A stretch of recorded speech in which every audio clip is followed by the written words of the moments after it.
Thank you, Dylan. And Michelle, could you please call the roll? Alderwoman Schweitzer, Present. Alderwoman Saunier, Present. Commissioner Banton, Present. Commissioner Bradley, Commissioner Fowler, Present. Commissioner Garmendia, Present. Commissioner Hubman, Present. Commissioner Jorgensen, Commissioner Miller, Commissioner Williams. Present. Is that right? Yeah. Chair Boaz, Present. and you have a quorum of 8. Great. Thank you very much.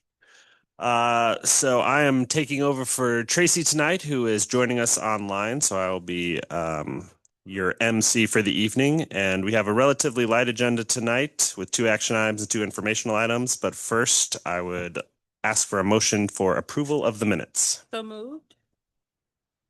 Second. It's been moved by Alderwoman Saunier, seconded by Commissioner Williams. Call for vote. Alderwoman Schweitzer, Aye. Hold on. Would you Alderwoman- like to make a correction, Stan? No, I was waving hello. I would like to make a correction, sorry. And on the second page, when we're talking about PDA 1625 PDU, part of, it's just a typo. It says visibility, it should be visitability. Small typo. Would you like to amend your motion with the correction? I would amend my motion to include the corrections. Great, thank you. You get a second? A second. Okay, and a new amended motion by Alderwoman Saunier and seconded by Commissioner Garmendia. Call for vote, please. Alderwoman Schweitzer, Aye. Alderwoman Saunier, Aye. Commissioner Fowler, Aye. Commissioner Garmendia, Aye. Commissioner Hubman, Abstain. Commissioner Jorgensen, Abstain. Commissioner Miller, Commissioner Williams, Aye. Commissioner Boaz, Aye. and Chair Banton. Aye. And the motion passes with 6 ayes and 2 abstentions. Great, thank you very much. All right, we will move into our first action item, which is a redevelopment plan for 4500 Washington Avenue. There is no public hearing for this, but we will start with a presentation from Mike. Thank you. How's it going? My name is Mike Craver. I'm a planner here at PDA, and I'm here to talk to you about a blighting study and redevelopment plan for 4500 and 4518 Washington Avenue. There we go. Yeah, and just to review and recommend the blighting study and the redevelopment plan. You want to go to the next one? I have the developer here as well, but we'll go from here. Right now, a little site context. It's 2 adjoining parcels on the corner of Washington and North Taylor Ave. It's a little over an acre. There is 1 building currently on one of the lots, the one facing North Taylor Avenue. Right now, it's an empty building. It used to be the LH building, and I believe it was either a hospital or a nurse's training facility or something along those lines. But currently it sits empty. And it's zoned, I think it's multiple zoning parcels, but the more restrictive one is the C, multiple family dwelling district. It's a picture of the building facing or fronting Taylor Ave. That building during this is gonna remain there. They're planning to remodel it as opposed to demolish it and build something new. And then the phase 2 of the project will include a second building facing or fronting Washington Avenue. Land falls in the central area's west designation. It's a lot of housing, Buildings can be 20 to 30 stories, so there is some spots in there that are going to be really big compared to this. Just think it's just like a 3-story building. But there are a lot of smaller multiple family housing buildings in this area that are kind of more historic. So it does fit that same criteria. Keep going. Couple of urban design standards that we have in this is the parking is going to be in the rear of the building, behind both of the current building and the new one being built. That curb cut on Washington is going to be closed, and the only access to this is going to be from that alley that I guess is technically off Taylor. And then along with the tree line and all that, we have fencing, won't be over 6 feet. It's got to be either, I think, ornamental metal or something along those lines. So it's not going to be like wood slats or anything like that. A little bit of the site plan. So on the one on the right, that big kind of vertical part, that's the LH building. That's going to stay up. It's just going to get remodeled during phase 1 of the plan that they have. And then phase 2 is going to entail construction of those 2 other buildings. And then a little bit of rendering on the left of what they say it's going to look like. And then just an aerial view of where it is, that church up top. And then just the big building, kind of see a lot of residential around that area, a little bit of commercial, but a lot of multifamily residential. And I do have one of the developers on the call if anyone has any questions for them as well, but we can go from there. All righty. Thank you very much, Mike. We will move into commissioner questions, and we will start with Alderwoman Sonier. I don't really have too many questions about this. I think it's pretty clear. I think I found just some of the comments interesting, but I don't have any questions. No questions. Great. I see here that Zach or anyone on the development team, do they want to present something before questions? I apologize for me jumping the gun there. Good evening, Zach Wilson, SLDC. The developer is online? Okay. LCRA supports the project. We have blighted 2 parcels. First parcel is a project that has funding currently, and we support 10 years at 90%. Second phase would be the new construction. That project hasn't been funded yet, but we've allowed for up to 15 years of tax abatement in case they get LIHTC tax credits for that project. Miriam, we say stricter design guidelines in this one? Okay, comprehensive. Thank you.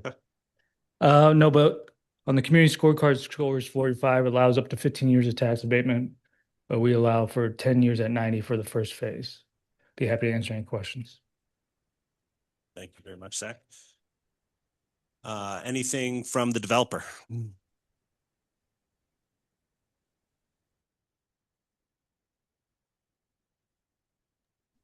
This is Fred Lafser. I was expecting Jeff Harden on the phone, but I think he had an emergency and couldn't attend. So I've been working with Jeff for about a little over 2 years on this project. It is a historic project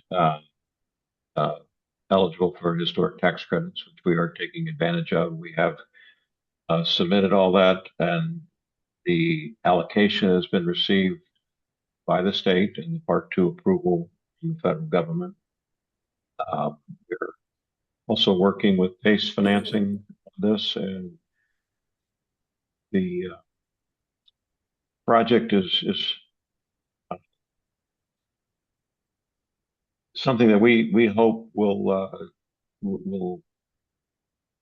end the blight that's in this neighborhood. It's a fairly large tract of land that has been sitting idle for some time. The building is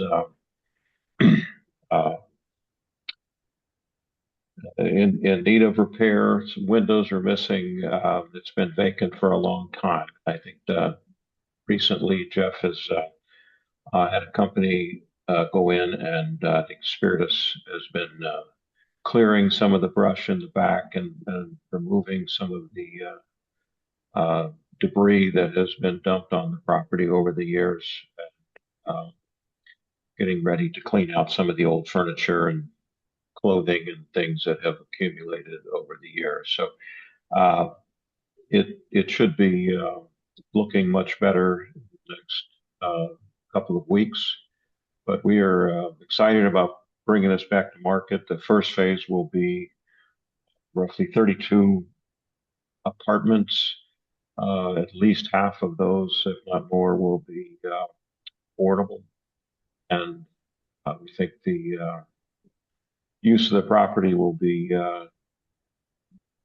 it's primarily residential with a little bit of a small office just for developing a skilled labor force to do maintenance and renovate other properties in the neighborhood.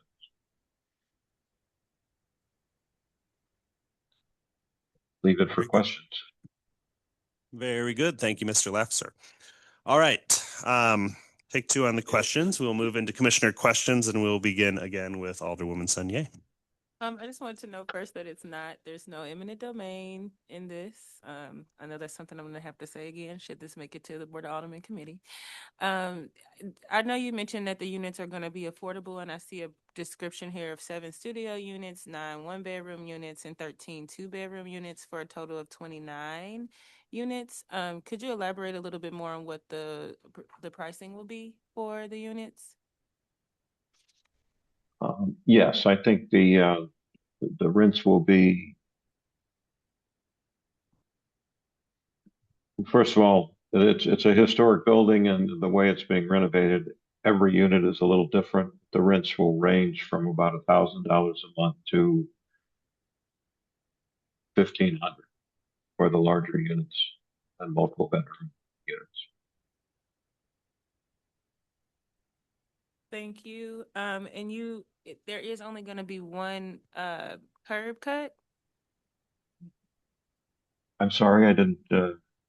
It looks like. But Yeah, so if it's not on the alley, there will be the access. The one that's on Washington right now is going to be removed. So the only access to the parking or anything like that will be from the alley. Okay. Okay. you also Yeah, mentioned something about eminent domain, and Mr. Hart already owns the property. There was no yeah, conservation. yeah. I don't really have any other questions. I just did want to compliment some of the parking lot and landscape things that are mentioned in the plan. I think are really good. I like that they were lined up with our transportation and mobility plan and the sustainability and climate plan. So not a question. I just did enjoy how many things were in alignment of, this and with plans that we have in place, from the landscaping, even the parking, the one curb cut. It looks like there were a lot of considerations on just kind of like environmentalism aspect, and also making it something that would be fluid and transition well into the neighborhood. I don't have any other questions. Great. Thank you. Sorry about that. Alderwoman Schweitzer. Thank you. Thank you for the time, and thank you for the presentations. The building looks really neat, and I appreciate the effort to, save it. And also, just kudos to the staff. I heard Miriam in the background say comprehensive, because it's really neat to see the design for the parcel and see how it really will fit the fabric of the neighborhood. So that's really neat. I am just kind of curious in general about the kind of type of investment that will be made and kind of the timeline for that. I know the abatement proposal, and I appreciate Mr. Wilson for sharing that, but I would just love to hear more from the developer on that. Well, the project has been designed. I guess the blighting study and the tax abatement are critical to making the numbers work. So I think we've been going through this process, but I believe the just the way construction goes, once we get past this milestone, I suppose we have another 2 months to get started. A lot of that effort will be concurrent with the blighting process, tax abatement.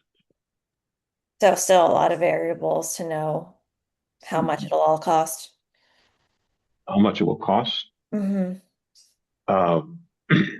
The construction will be 6.3 million, roughly. Then there's some soft costs on top of that, and it's but the overall package is, I think all the cards are falling into place, and but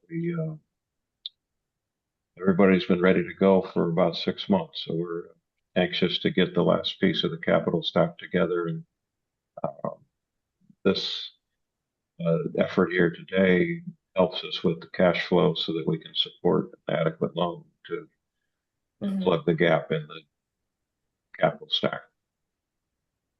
Okay, thank you. Mr. Wilson, can you just, I know there's a chart here. I see there's an attachment for how much tax revenue should be expected to increase for the property. And if you have those numbers in front of you, I think it'd be good to have them said. For fiscal benefit of the city would be 145,000 over 10 years. And fiscal benefit of the schools, 142,000 over 10 years. Okay, thank you so much. I really appreciate the time to ask questions. Thanks, everybody. Okay. Thank you very much. Chair Boas. No questions from me. I too am really looking forward to having this building and site reused. It should be a real addition to the neighborhood. Thank you. Great, thank you. Is there anyone else online that I'm missing? Then I'll just move down the line here. Okay, great. We'll start with Commissioner Williams. Thank you.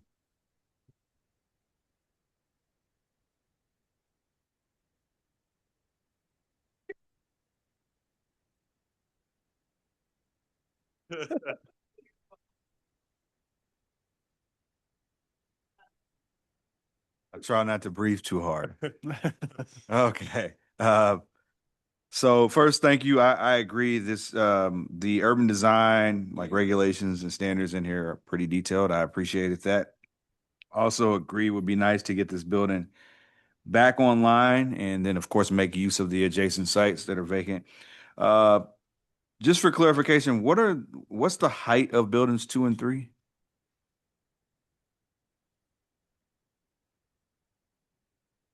The new one. 2 and 3 are the future buildings. Those are 2-story. Okay. Or I'm sorry, 3-story. Okay, thank you. And then if I understood correctly from Commissioner Schweitzer's question that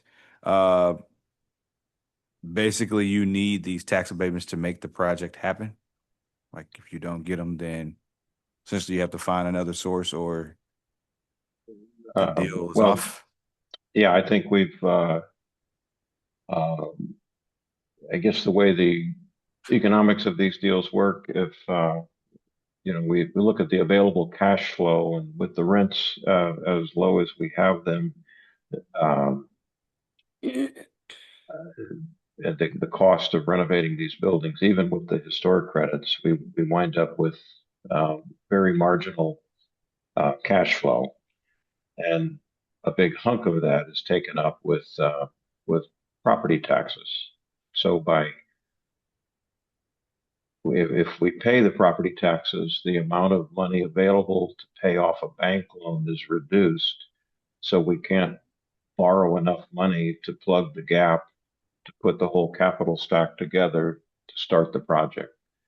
So by having the tax abatement, and we've also requested sales tax abatement, the materials.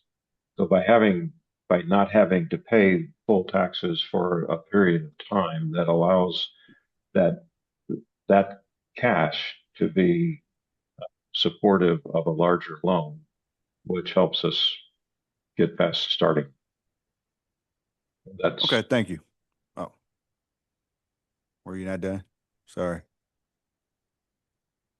Okay, thank you. No further questions. Thank you. Commissioner Garmendia.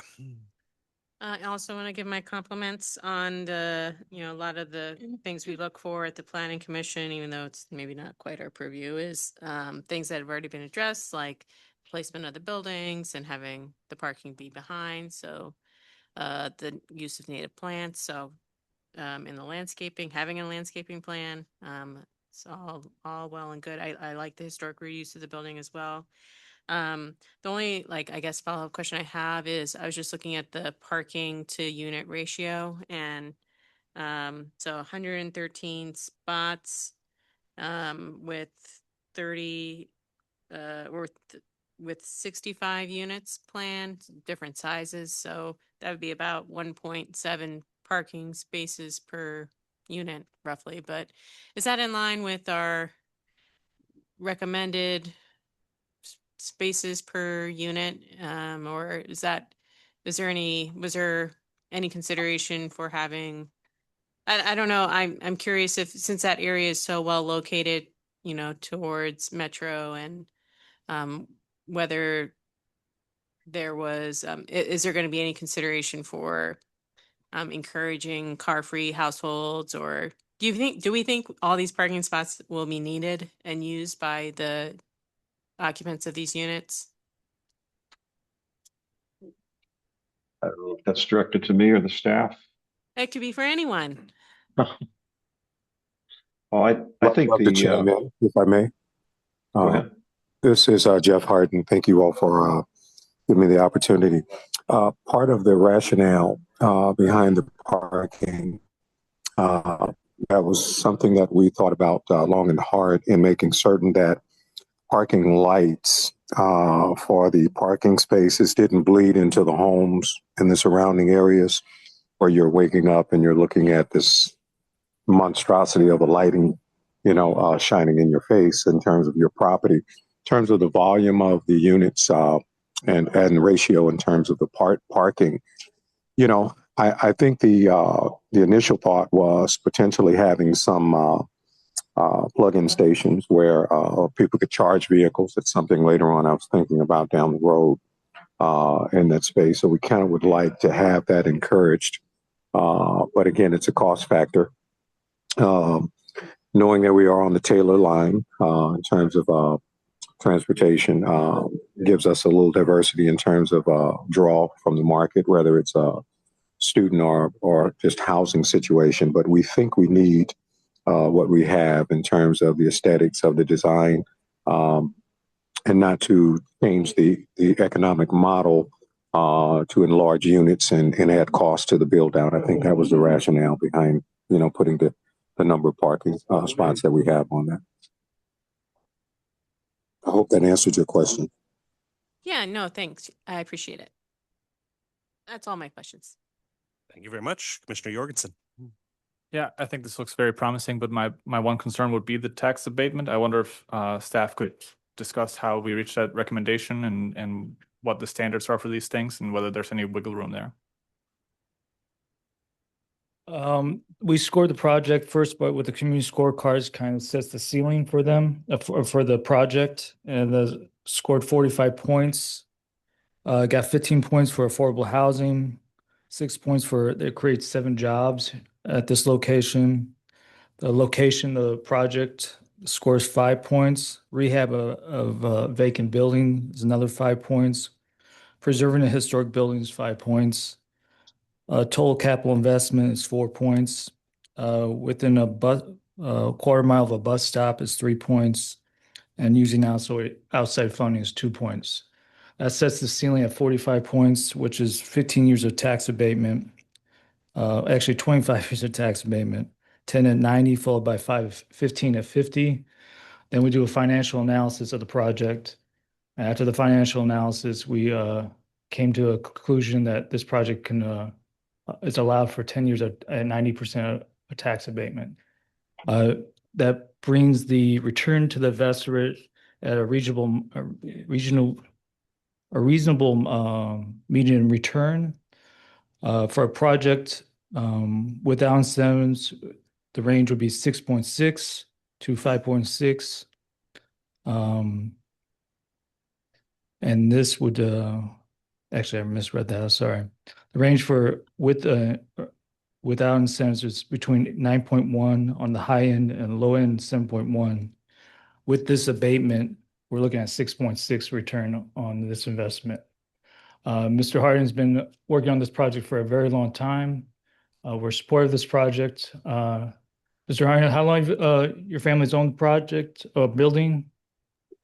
Well, my father ran it as a community center for about 2 decades when it was the Stroll over there on Taylor. And so as the Gaslight development expanded, it caught up to my dad.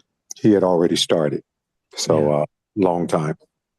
So we've been working with Mr. Hardin for a while now, trying to close the gap on this project. And with the tax abatement and the construction sales tax piece, this will help close that gap. This project will go through the TDAO process and then go to the school board for hopefully later this month to get support from there before it gets introduced to the Board of Aldermen. So, all right. I guess my concern is just it's a lot of money to give up both for the schools and for us over 10 years or longer. And it's not like we have a lot of money to give away. Is this, I think we all want our tax abatement standards to be very predictable so that developers have reasonable expectations of what they can expect. Is there a way that we could change this within that framework, or is this just what we have to deal with? I think I may be a broken record here, but when I first got to SLDC, we had over 3,000 parcels that were tax abated. We currently have under 1,500. So every year we shed more and more abatements off the rolls. But we had to, from moving forward, we had to be very selective of what projects we do support with abatement. And the building like this screams for that type of investment. We're pumping, we're investing in the future. Hopefully we put money into this project with abatement. This property will be value, a great return to the city and schools in 10 to 12 years. So that's how we look at investing. We're no longer giving out full abatements. So 1090 still gives some money to the schools in the city. So that's how we approach projects. And we're more particular on how we give them out now also. Okay, great. I appreciate that. Thank you. Yeah. Very much, Mr. Fowler. I'd like to express, I'm happy to see this building, move into something else, its next chapter. Start off with that. I just have a couple questions. They'll be really brief. For Mr. Hardin and Lastford, I think, how far along are you guys in the design process? I just want to get a feel of, your 75%, 60%, is there any doubts or concerns or skeletons in like this moving forward? Understanding I heard, Mr. Hardin, his family's been involved with this building for a long time. Just want to gauge how far along you guys are. Fred, do you want me to take that or you want to take it? Go ahead, Jeff. We are basically full design, just about on the drawings. The HDA architecture has done an amazing job on the future look of this building and not losing its historic impact. But more importantly, I know this building. So there are no bones that needs to be unearthed that we haven't already discovered. As my dad would say, this building was a bomb shelter when it was built. It sustained a lot of wear and tear, but the core of this building is extremely solid. And I want to add one thing that I don't know if you guys have touched on it. I look at this not just an investment in terms of the dollars and cents, but there's a veterans piece that's tied to this. And if you haven't seen the story on my father, you may want to Google that. That's Leo Hardin Sr. There's a veterans housing piece that's tied to this that's going to be operating out of the nonprofit space, which is the former conference room of this building. And that was at the request of my dad, whom we lost on the 14th of December last year. He was 95. So the stage of this project, there's no hidden cost that we have seen as a formidable obstacle in the revitalization of this project. It's ready to go, and I think the city is going to be very grateful for the degree of impact that it's going to have from the space that we operate on that corner. Great. I think you answered everything I wanted to know. Other things that I usually cover are the landscape requirements, and the parking, curb cuts, closing down sidewalks, all the general stuff. I think our team here, staff, has done a great job of setting that stuff up, so we don't have those things to add at this point.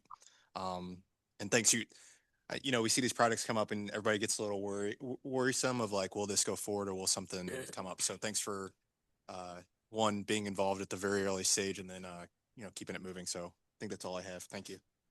Thank you. Mr. Hubman. I just want to mention I'd be very glad to see this piece of this neighborhood active again. I did have a question of when will it be active again? What's your anticipated, to market date with the various buildings here?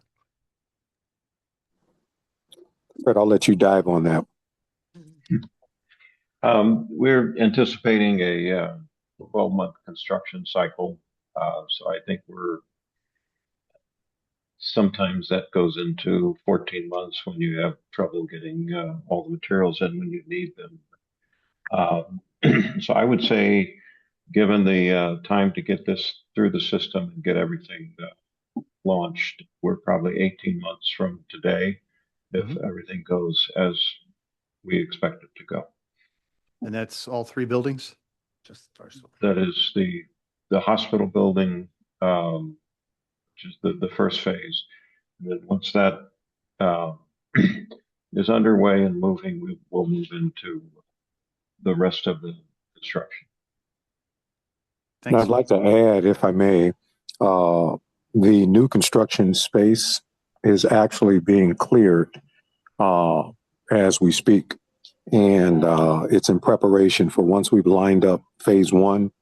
The theory and the thought process is to go right into the planning phase and finalization of that once we've got this piece underway, so that they will tag line and fall right behind each other. So I do understand the concern. I don't expect a full drag in terms of the timeline on it, but we want to be respectful of the folks that we are going to populate in the existing building as we plan and move forward for the new construction. Thank you. Great. Mr. Miller. Yeah, I have a couple of things. Do you have a major banking partner and a contractor already lined up for phase one? We do. We have several that we are working on that will be at the subcontractor walkthrough on the 15th. They will actually be seeing the site for the first time in person. So yes, we do. Okay. So you mentioned the subcontractor. So is there a general already in place, or are you the general yourself?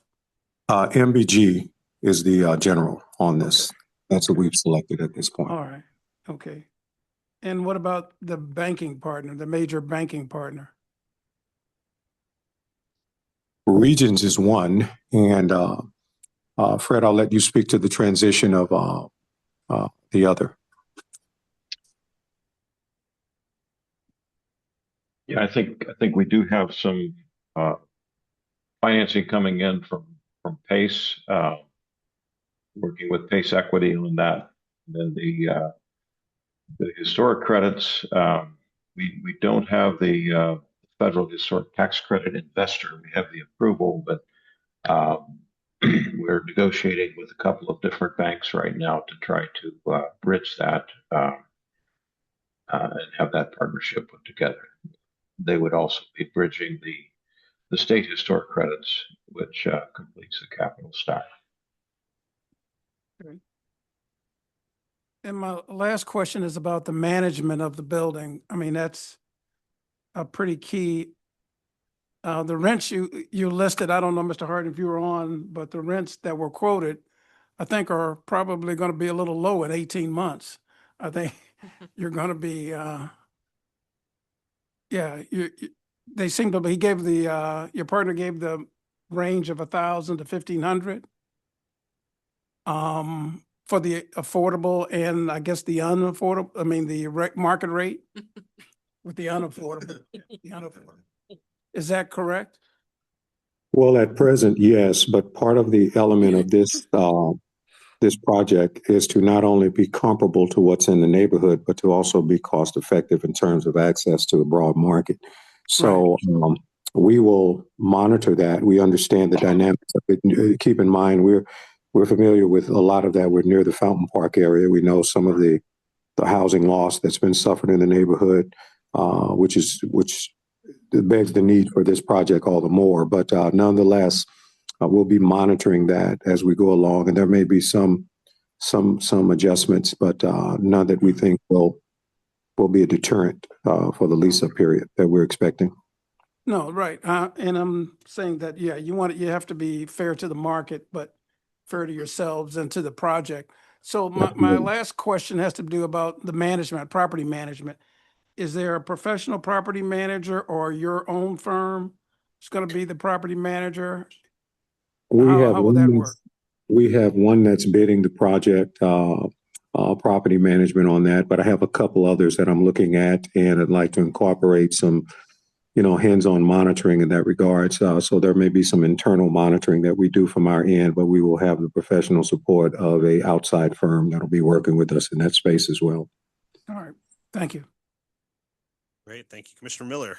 Just a couple of quick questions for me. You mentioned you are utilizing state and federal tax credits. So I'm assuming that would mean that there's not going to be too many major changes to the existing building, but is there anything on the exterior, say something that was later added that isn't historic, that you all are expecting to change? Any major alterations to the exterior of the building? Yeah, absolutely not. Excellent. And second question is for the most westward new build. It's a little bit hard for me to tell on the site plan that's up on the screen now, but is the front of that building aligned with the other houses on the street? I know that's one of the conditions on the urban design guidelines. It is. And quite frankly, when that design was created, it was done in concert with Jan Cameron at that time.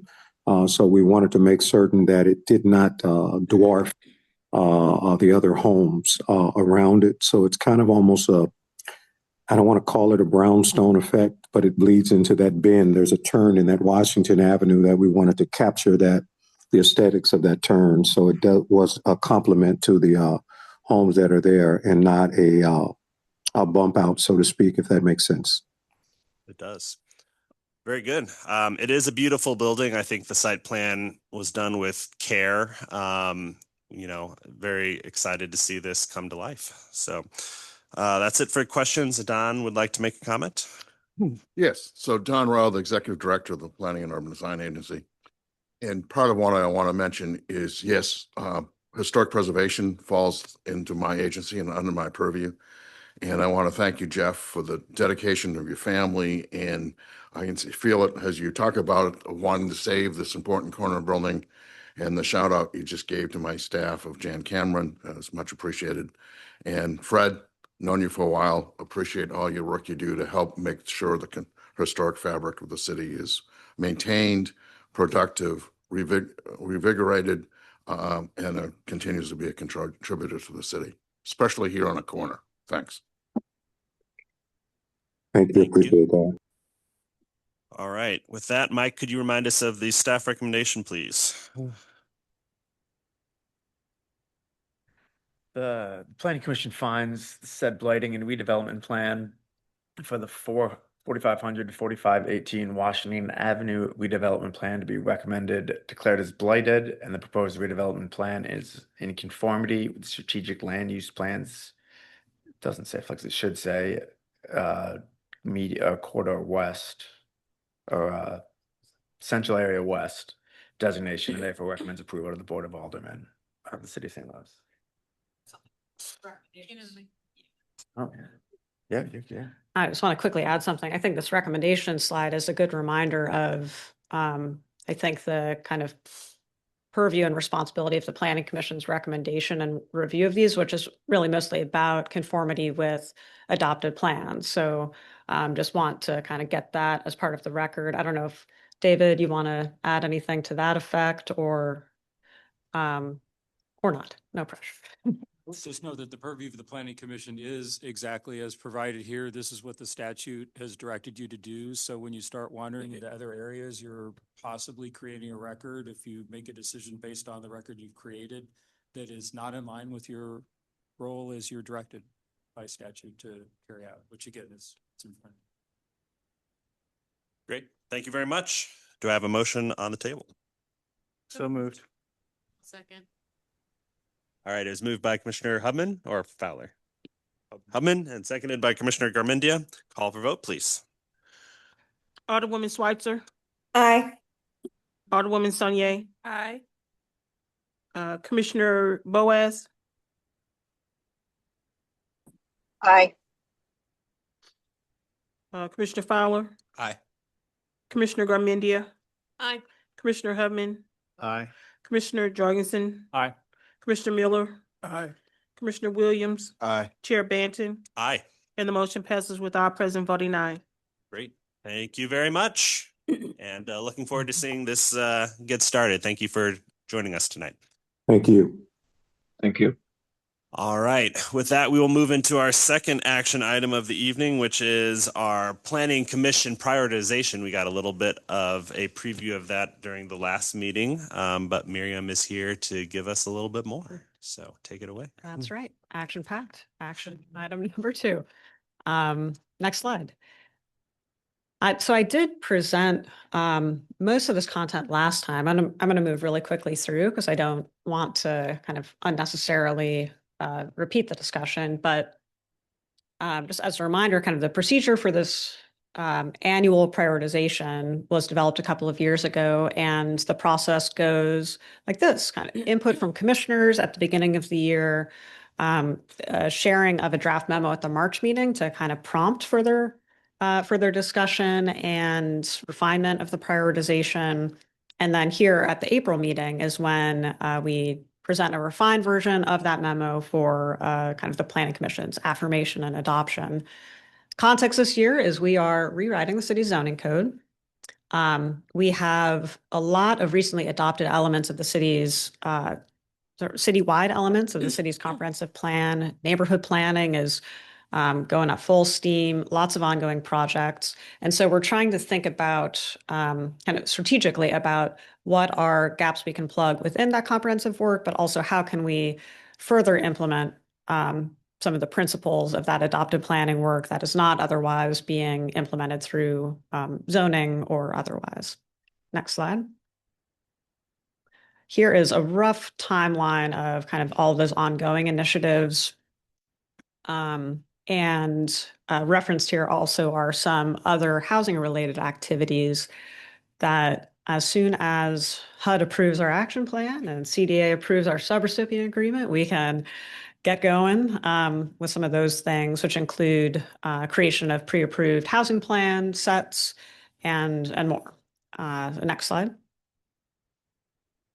Last year was the first year we had this annual prioritization process. Is just a quick status update on those 4 things. Minimum lot size, we reformed that, reducing it from 4,000 square feet per unit for single family to 2,000, and also some reforms for single family to reduce that barrier enacted. Accessory dwelling units, those were previously not defined, so they almost always require some sort of variance for approval. So we, yes, truly, we all, and always in partnership with staff at the zoning section of the building division, who also joined us tonight, established a definition and also specific area regulations to facilitate ADUs enacted. Data centers, enormous complicated issue that the Planning Commission prioritized last year, even before there were any active proposals for large data centers in the city of St. Louis. But the I'd say kind of pace and intensity of this work really picked up once there were some active proposals. As you all know, we had an initial public hearing and presentation of those draft standards in February. We are currently revising those regulations with a target to get them back in front of the commission for another public hearing and potential vote in early May. And for members of the public, those will be posted and the meeting date no less than 15 days in advance of any such meeting. Cannabis cafes. There is a desire to kind of create a possibility for this type of new business in the city. This has turned out to be a kind of legally complex thing with changing state regulation on cannabis-related products, also a sort of inconsistency that would need to be resolved with local smoking prohibitions. So we've made some headway on that, but haven't fully nailed down what kind of right approach would be. And I think a somewhat more expansive approach allowing indoor smoking of cannabis products in a public space would also require an update potentially to the city's local kind of smoking exemptions process. So still in process on that. Next slide. This year, we're looking ahead at 6 priorities. 3 are zoning related, and there are 3 that are not zoning related. So I'll walk through real quickly these. So next slide, and then next slide. I think I did the transition thing. Yeah, so adaptive reuse provisions for school buildings. The idea would be to establish specific use and area exceptions for specific addresses. And last time we had a little bit of discussion about like, let's not make it, complete open season for potential reuse of vacant school buildings, but the allowed uses and area requirements would be specifically listed in the text amendment here.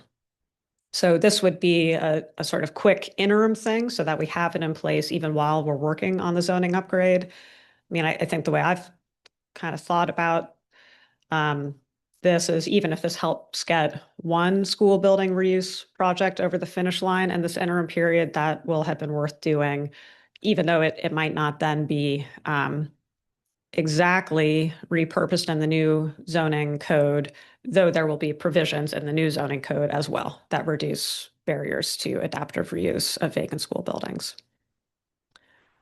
Next slide. So the second one here is related to smoke shops in the zoning code. Next slide. Right now, there's no specific definition for this use, and they're handled as general retail, which under 3,500 square feet is permitted by right. And what this has led to is a sort of proliferation of this use without any standards for their operation and without any neighborhood opportunity for kind of input or even kind of notification of these uses in their community. And these have been associated with sort of quality of life and nuisance concerns. And also, even though this is kind of separately illegal outside of even rules in the zoning code, these uses are associated with the illegal sale of THC products. So kind of a public health concern as well.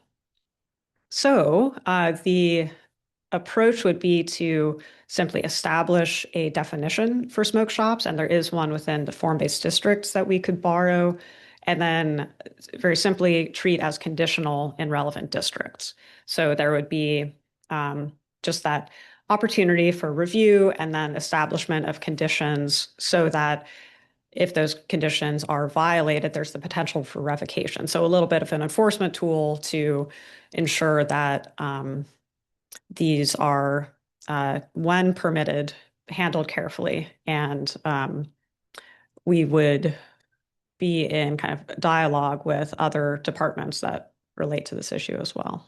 Next slide. Standards and requirements for gas stations. Next slide. So Commissioner Miller raised this point in December, and that gas stations and associated uses like accessory convenience stores, not only have they sort of proliferated in many parts of the city, but they're often located in areas that can have in inappropriate locations and end up having a very negative impact on surrounding neighborhoods, quality of life, property values. And our zoning code does have some site requirements and standards in the code, kind of setting distance requirements, but I think, and staff, we've talked about, we don't think they're sufficient. And they're also including, but beyond zoning, sort of enforcement challenges and operational concerns. And this will be certainly comprehensively addressed in the new zoning code and map, both from a sort of urban design perspective, but also with standard conditions and other use standards. However, and I think getting that right really will take some time, and also because the issues we need to address are related to the use, but also related to enforcement tools and just the kind of inadequacy of our current code in dealing with urban design. And the new code will be, I think, a leap forward with zoning technology on that front. Share a little bit more about that later this evening. But I think the idea, and hopefully I captured it appropriately, Commissioner Miller, is to, in this interim period, maybe not move forward with regulations that would result in legislative action, but really lay some groundwork, collecting research, presenting research into how other cities are handling this, really make it a priority of conversation with other departments, both within the zoning upgrade process and in addition to that, and maybe develop an informal policy guide, perhaps adopted by the Planning Commission, that could be a supplement to PDA's input into Board of Adjustment decisions, or even potentially Board of Public Service decisions on conditional use permits, which we do have kind of for variance items at the Board of Adjustment. We do have a weekly practice of writing memos about adopted plans and other findings related to variance items. So this could be a supplement to that and used to guide more specific recommendations. Because currently, most of these are, I think, fair to say, permitted via a variance or conditional use permit. They're rarely permitted by right currently. So this could be a sort of intervention opportunity even in the near term. Next slide. And I know I said I'd be quick. I'm going to pick up the pace here. Next slide. The idea of a bank of urban design regulations for Chapter 99s. So some of the urban design regulations in the redevelopment plan today were, by the way, the result of great work by Zach's staff. We provided a little bit of input, but it was his team that took the lead.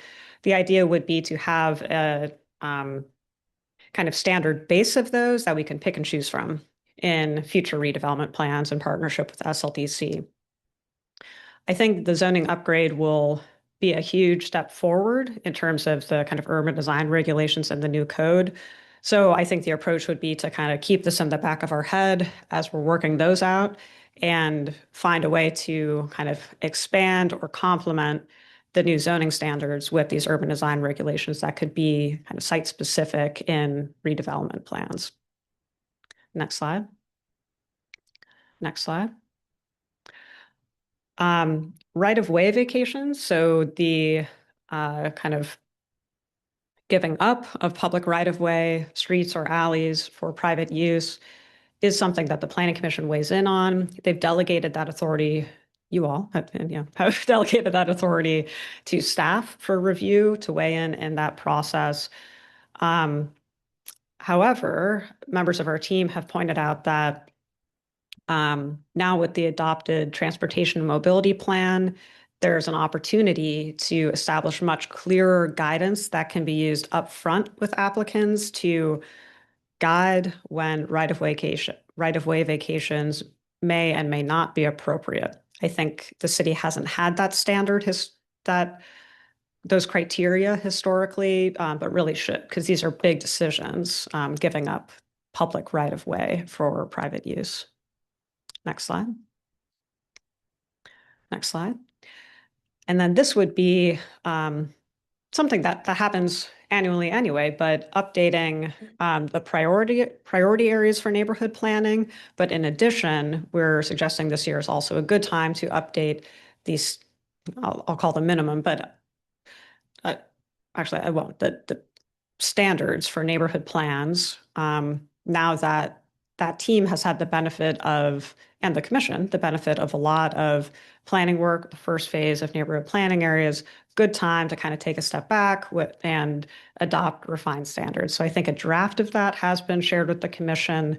That team's refining that, and we'd bring it back to you all for consideration this year.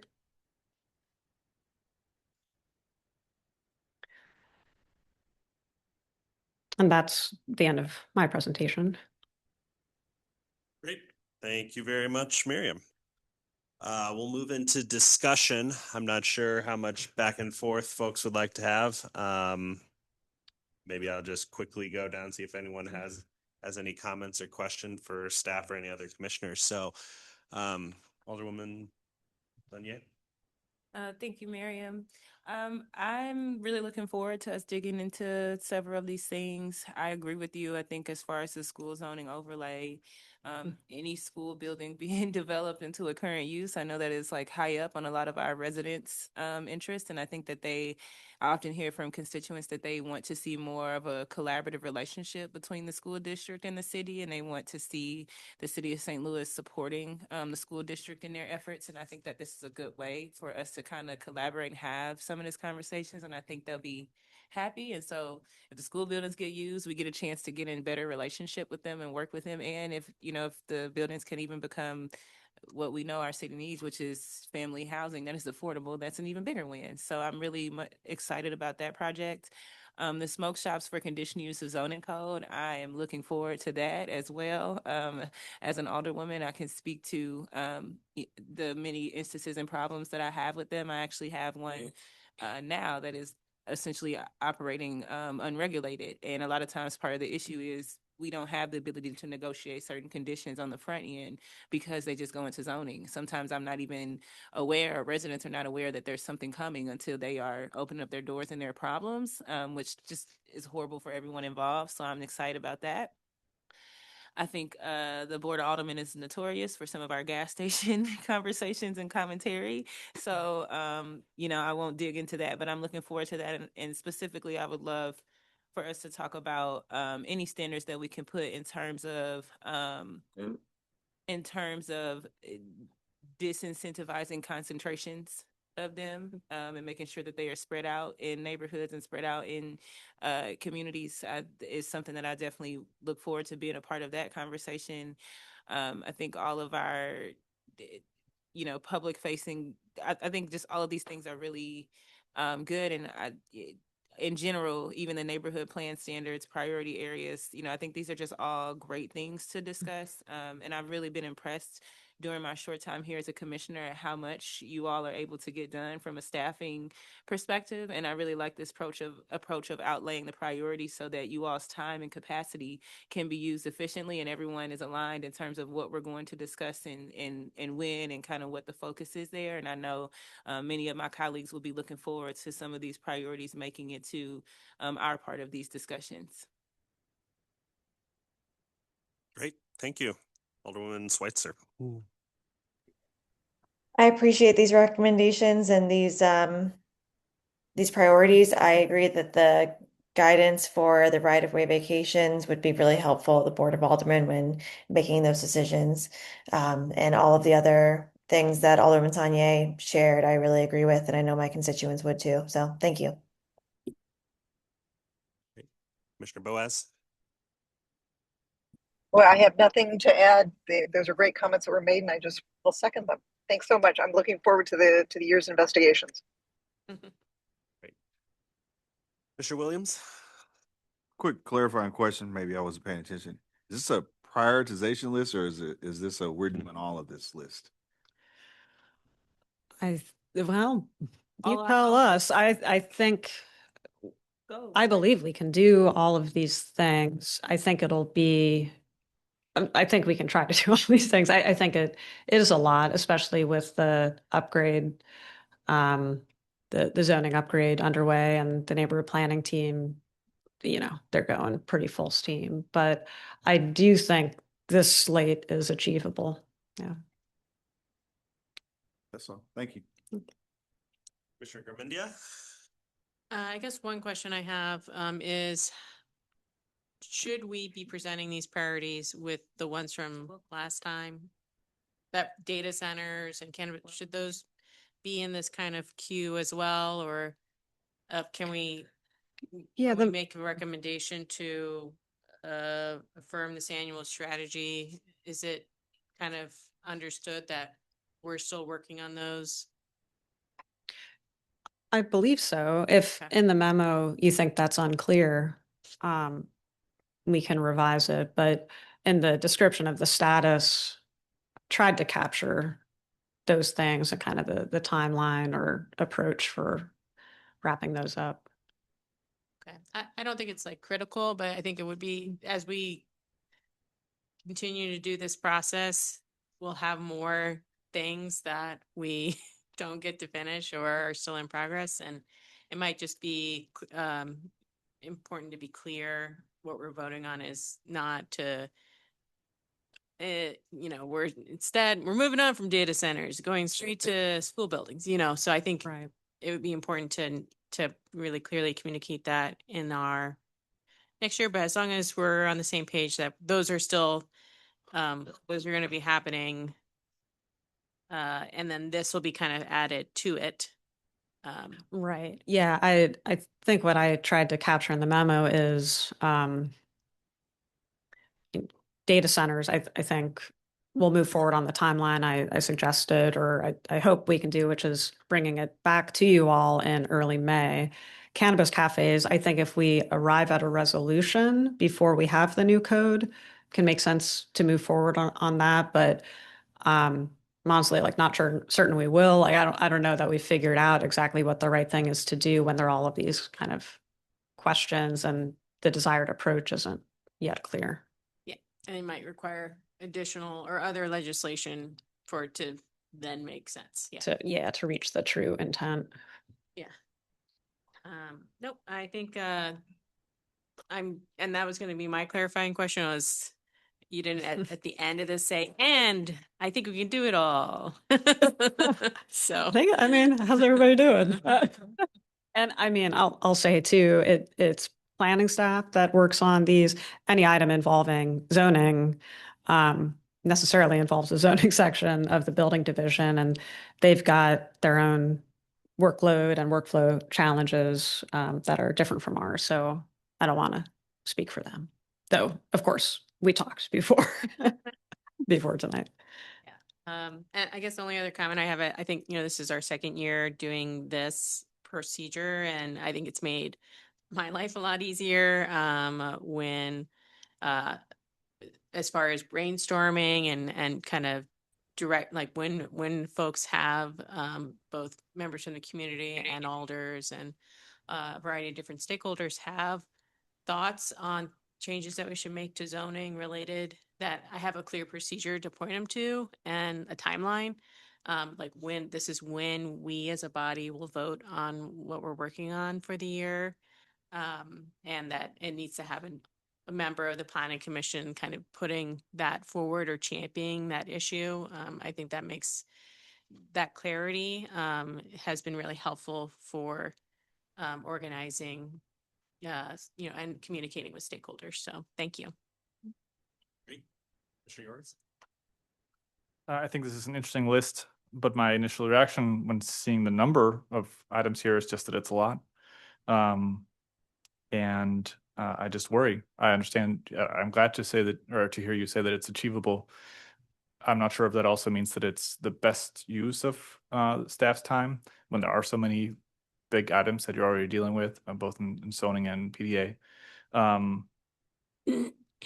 And I just think we have such a great staff. I don't want to be in a situation where we risk burnout or where we do too much redundant work when some of these things are issues that will come up in the zoning upgrade as well, which we're looking at adoption hopefully next year. And we're in April now, so that's pretty soon. So I would perhaps, my inclination would be to cut out some of the zoning related things here. Perhaps items 3 and 4. I think the school one is so exciting. I'd want to do it right away. Those are just my thoughts, but I think all of these have merit. I just also think that sometimes organizations get excited and take on too much, and it feels like we can do it, and then it's hard to do it all really well in the time we have. Yeah, I appreciate the concern, of course. I will say the two zoning items we're recommending we try to tee up for like enactment. We, I think, have ideas about how that can be done really simply. Otherwise, I don't think we would have proposed them with the upgrade so advanced. I think the bank of standard urban design regulations, I think as we get into the zoning upgrade, we may discover like, oh, maybe we don't feel it's so necessary, or we may not discover that. So I think it'll be good to keep it in the back of our heads. Okay, so perhaps if we decide today to move forward with these, there could be a later time where we get feedback from you and hear, okay, this is going to be maybe more than we expected, or it's not going to have the impact that we think, and maybe we can reconsider. Is that an option? Strategy. Excellent. Say that more Thank loudly, you. please. There's a section in our procedure called departures from the strategy. So there's a contingency plan. So if things aren't going as planned, planning office staff will present to us and let us know. They will. That's what they said. Who drafted that? All right. Wow. Thoughtful procedure. Okay, love that. Thank you. All right, thank you, Commissioner Fowler. Great job, President. Thanks. You covered some of what I was going to say. I like all these things. I think they're all great things to shoot for and priorities. I was just worried about, not to say waste the time, but some of these things could be like, hey, this works in the background and we just kind of capture this in the Zoop. I'm worried about getting 6 things done in the course of the year with other things that come up. That said, I like all these things. I think they're all important. I think, but we just covered this in the departure from our plan. So that's kind of covered. Sorry, just repeating that. The other thing I'm trying to figure out in my head is the gas stations one, trying to think, getting ahead of us. I'm trying to figure out how we push for more true food options instead of gas stations. And I'm trying to figure out how to pivot that, but I'll save that conversation for later. Not going to get us derailed, but I want to plant that seed though, of how do we do that? Is it something that we can do? Because I know the areas that we're talking about for gas stations, it's kind of, in this area, it's because it's a crime issue. At this area, it's because there's no other options for people to get food. So I don't want any rebuttals, but just throwing that out there. Enough from you, Keller.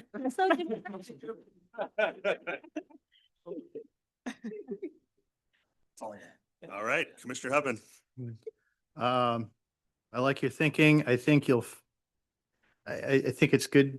We're kind of managing expectations essentially. I think we're certainly willing to measure our expectations according to what comes up and what doesn't come up. And if things extend into the next year, I think that's fine. I think it's great that they're on the radar, and I like the approach. I like the issues. Thank you. Commissioner Miller. Yeah, well, Miriam, I appreciate your editing the comments. I think you were right on target and it accomplished what I wanted to. I do think it's an ambitious list, but I think we all could come up with 3 or 4 more that we'd like to tackle and that are emergencies. But I think Paul summed it up. I mean, we're not finished with data centers, and if anybody thinks we're going to be finished with data centers this year, so we're not, none of these things are finished. The other thing, Marion and I had a good talk about the Zoop planning process. There are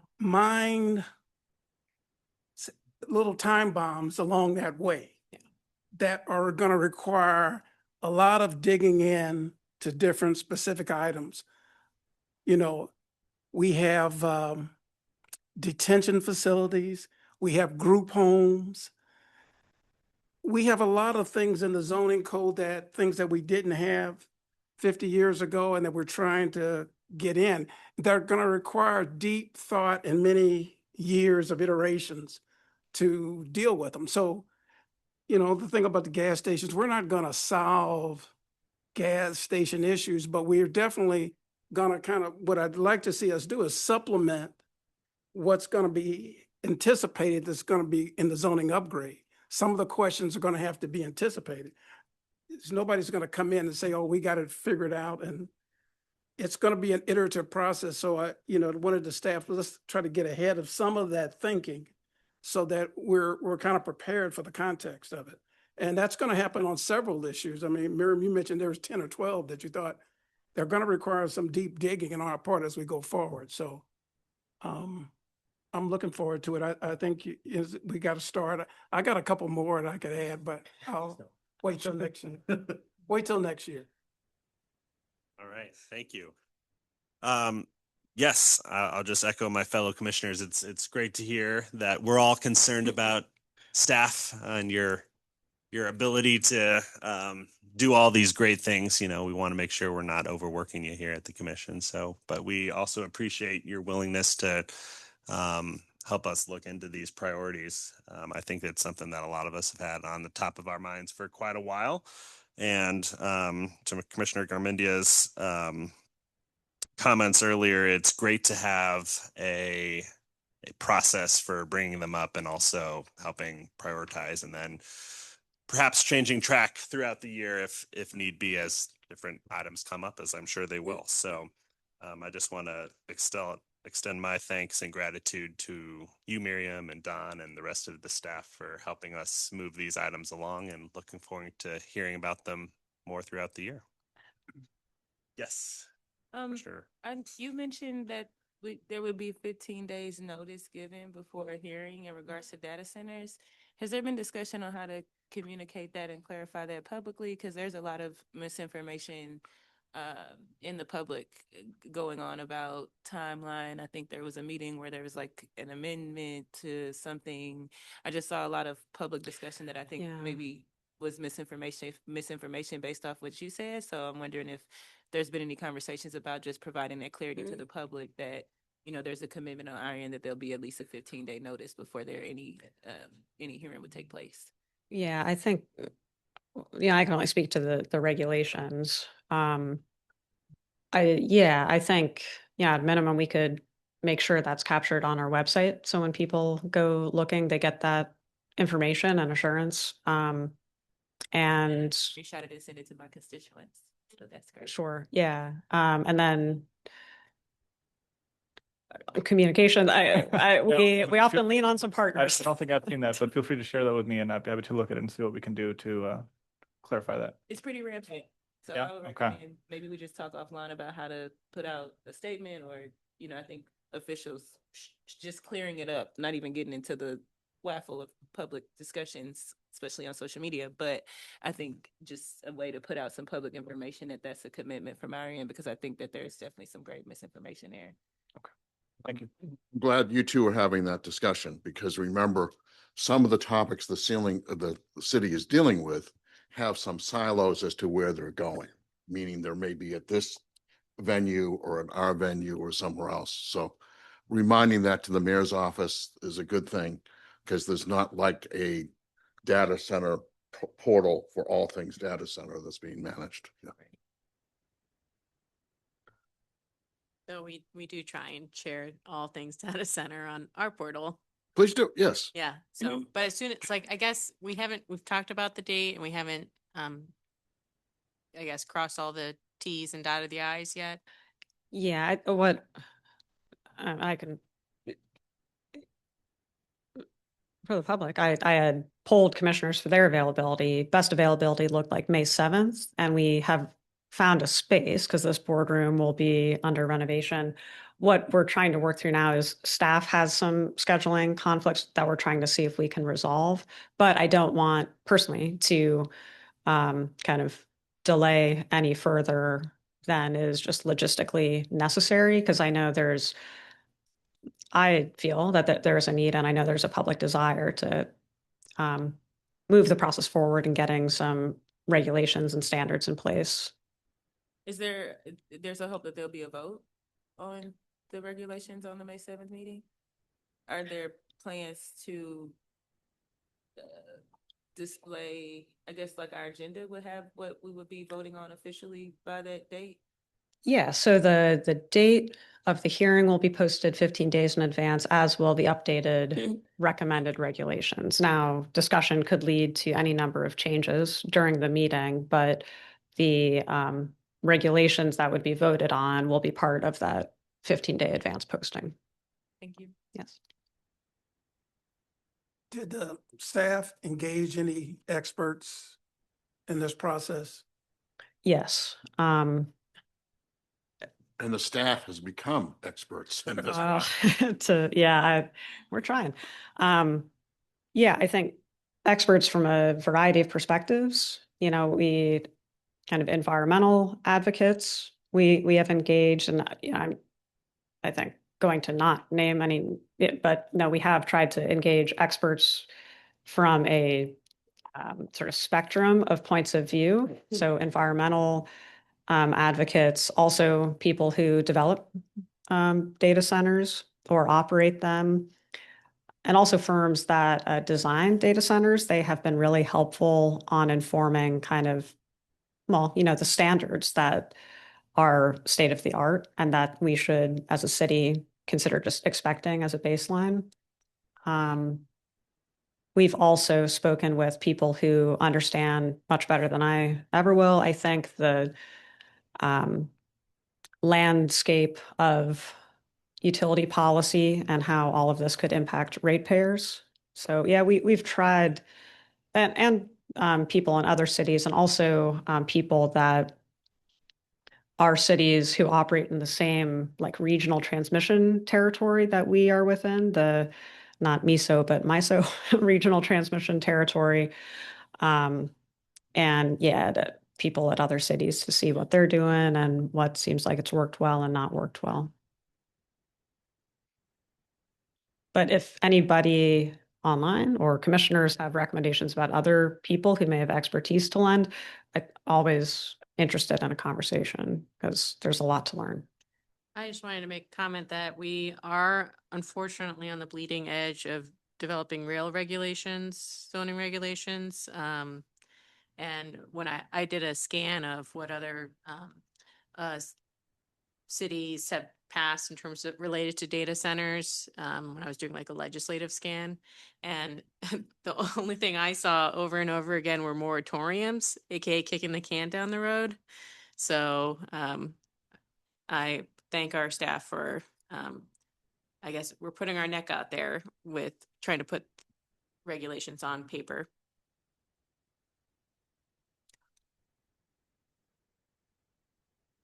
Why don't we offer Miriam a seat somewhere? That's all. It's all good. It's been a team effort. I'll say. Big team. All right. Well, thank you, Miriam. Thank you, commissioners. Assuming no more questions, is there a recommendation for this?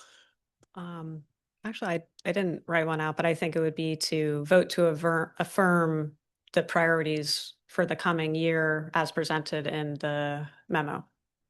So moved. Second. It has been moved by Commissioner Miller, seconded by Alderwoman Saunier. Call for vote, please. Previous role. Call for previous roll. Any objections? Hearing no objectives, we have passed with previous roll. Thank you very much. All right. And I'll now, make an observation. yes. One, we're very much appreciative that this came up as a task for us to undertake and have as a regular basis from last year. It's really helpful and important to be able to say, okay, let's get the whole collective body making some decisions as opposed to things dropping in. So very much appreciative of that. And of course, there's a lot of work on people's tables. And so have some prioritization is good. So. Very good. Thank you, Don. All right. With that, we have two informational items tonight. The first being a Plan Area 6 update, which looks like we'll get from James. Good evening, commissioners. My name is James Pfister, Senior Planner with the Planning Urban Design Agency. It's a treat to see you all this evening. I don't need anything from you tonight. This is just an informational update.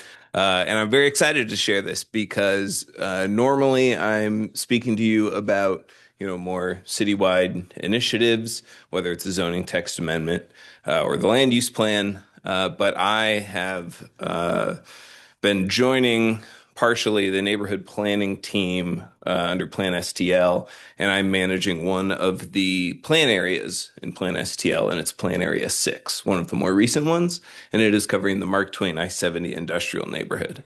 And I apologize to you all and to Dylan. Our clicker's not working, and I got a lot of slides, and I'm going to move fast, so it might be a little herky-jerky, and I apologize, but I'll try to move swiftly because I really want to engage in some discussion and answer any questions that you might have, because this is the first time you're hearing about Plan Area 6 in this setting. So there are a couple things that make Plan Area 6 unique. First and foremost, Plan Area 6 covers exactly one neighborhood in the city of St. Louis. All of our plan areas previously and the ones that we have planned cover a strategic cluster of neighborhoods. This is just for the Mark Twain I-70 industrial neighborhood. It's in the northwest portion of our city, pretty much right at Interstate 70 and the city limits. There are two main goals with this plan. One, craft a community-driven, data-informed neighborhood plan that meets the high standards of this body and the standards set forth by Plan STL, but with an expanded focus and emphasis on local and regional economic development opportunities that are present in this neighborhood. Next slide, please, Dylan. So I'll spend a couple of slides just sort of describing the area for those who aren't super familiar. So this is the boundaries of the neighborhood and the boundaries of the plan area, the study area itself. I-70 to the north, Natural Bridge to the south, Kings Highway to the east, and the city limits to the west. Next slide, please. Just some aerial imagery. Next slide, please. You can really see in the yellow, that is all of the residential areas in the neighborhood. That's another thing that makes this neighborhood unique. There are only about 800 residents in the neighborhood right now. They are all on these residential blocks to the west of Goodfellow. The rest of the neighborhood is occupied by a mix of commercial, industrial, lots of industrial, some manufacturing, and a decent amount of vacant land. I'll spend some time talking about it. Actually, go back one more, please, Dylan. I'll spend some time talking about this later, but the sort of gray shaded areas with the blue dotted outlines are the opportunity areas that have been identified through this planning process. These are vacant or soon to be vacant large parcels that are a pretty fantastic opportunity to reinvigorate the industrial area here, bring lots of, jobs, lots of makers back to an area that has a long and proud legacy of industrial and manufacturing. Go ahead, Dylan, next slide. Owners of those large parcels. Oh, we'll dig into it, but one of the opportunity areas is owned by the city. The other two are currently owned by the federal government. One of the opportunity areas, the city has the right of first refusal, and the disposition process is sluggishly moving along. The third opportunity area, the disposition timeline is kind of up in the air, but we're setting our plans now so that if/when this site becomes available for the city, we want to know what we're going to do on it. This view, shows us looking east, southeast a little bit. This is the city limits. This is a major entrance into the city. The boundaries are there for this neighborhood. 150,000 vehicles pass the intersection at I-70 and Goodfellow every single day. Around 40% of those are big trucks. This is a big opportunity, not just for, recreating an entrance into our city, but taking advantage of the existing traffic, getting more cars, getting more trucks in and out of this industrial area in a way that makes sense, that is safe, that is supportive of the neighborhood, and really brings jobs back. Keep going, Dylan. Tons and tons of advantages to the location of these industrial areas.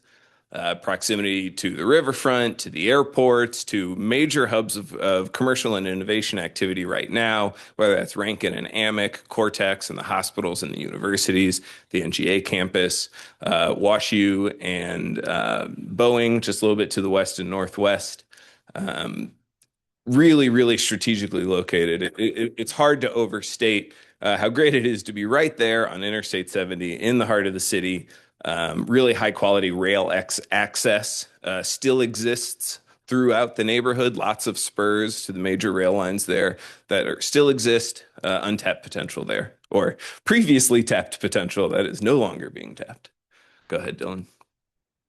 So because this plan area is a little bit different from some of the ones that Plan STL has been doing work on and has adopted plans for, the RFP for services here was geared much more towards people who are used to making, industrial scale plans. We wanted a team that showed not just high quality neighborhood planning experience, but experience working in bustling economic hubs with a focus on manufacturing and industrial.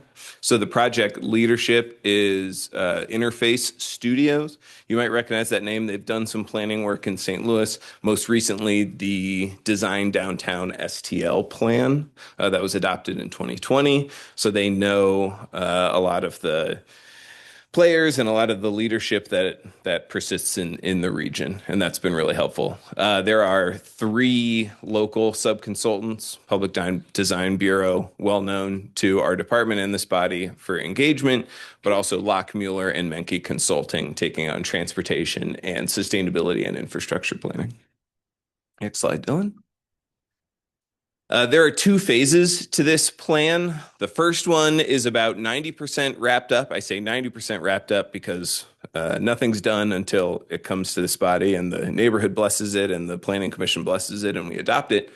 But the first phase is focusing just on those opportunity sites I nodded to earlier. There was a identified need when we were deciding to plan for this area to move quickly in establishing a vision and a plan for those 3 major vacant opportunity sites. So that actually happened. The majority of the work happened last fall between August and December. I'll spend some more time talking about that.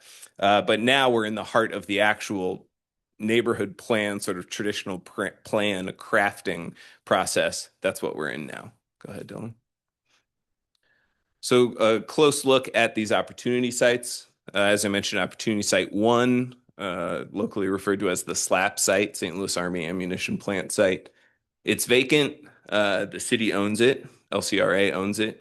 It is almost entirely cleared. There's a still standing building on the southern portion of the property, but SLDC is in the process of contracting with a firm to clear it. So that is the most promising near-term redevelopment site. The other 2 sites are owned by the federal government. Opportunity Site 3, which is the former Goodfellow Federal Center. We're in that slow process of disposition. SLDC and the city thought we would be further along in that now, but the government shutdown from last fall slowed some things down a little bit. And also there are some additional EPA reviews underway. These sites have a lot of contamination and there's a varying degrees of cleanliness throughout the sites. It is most likely that the SLAP site and the Goodfellow Federal Center will never have residential uses on them. That's fine. That's not really where this plan is leading, but they will be cleaned, whether by the federal government or by us, to make it safe for commercial warehousing, industrial manufacturing, things of that kind.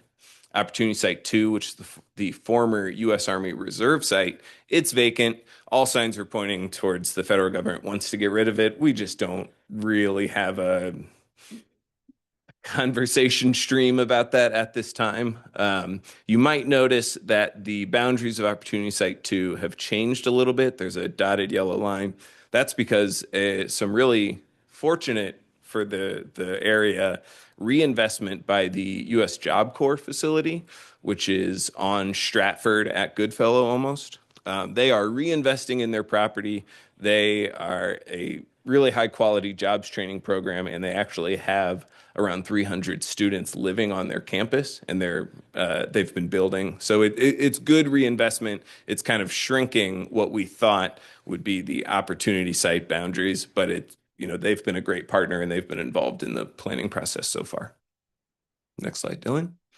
In order to help craft a plan or a strategy for these opportunity areas, we put together a working group.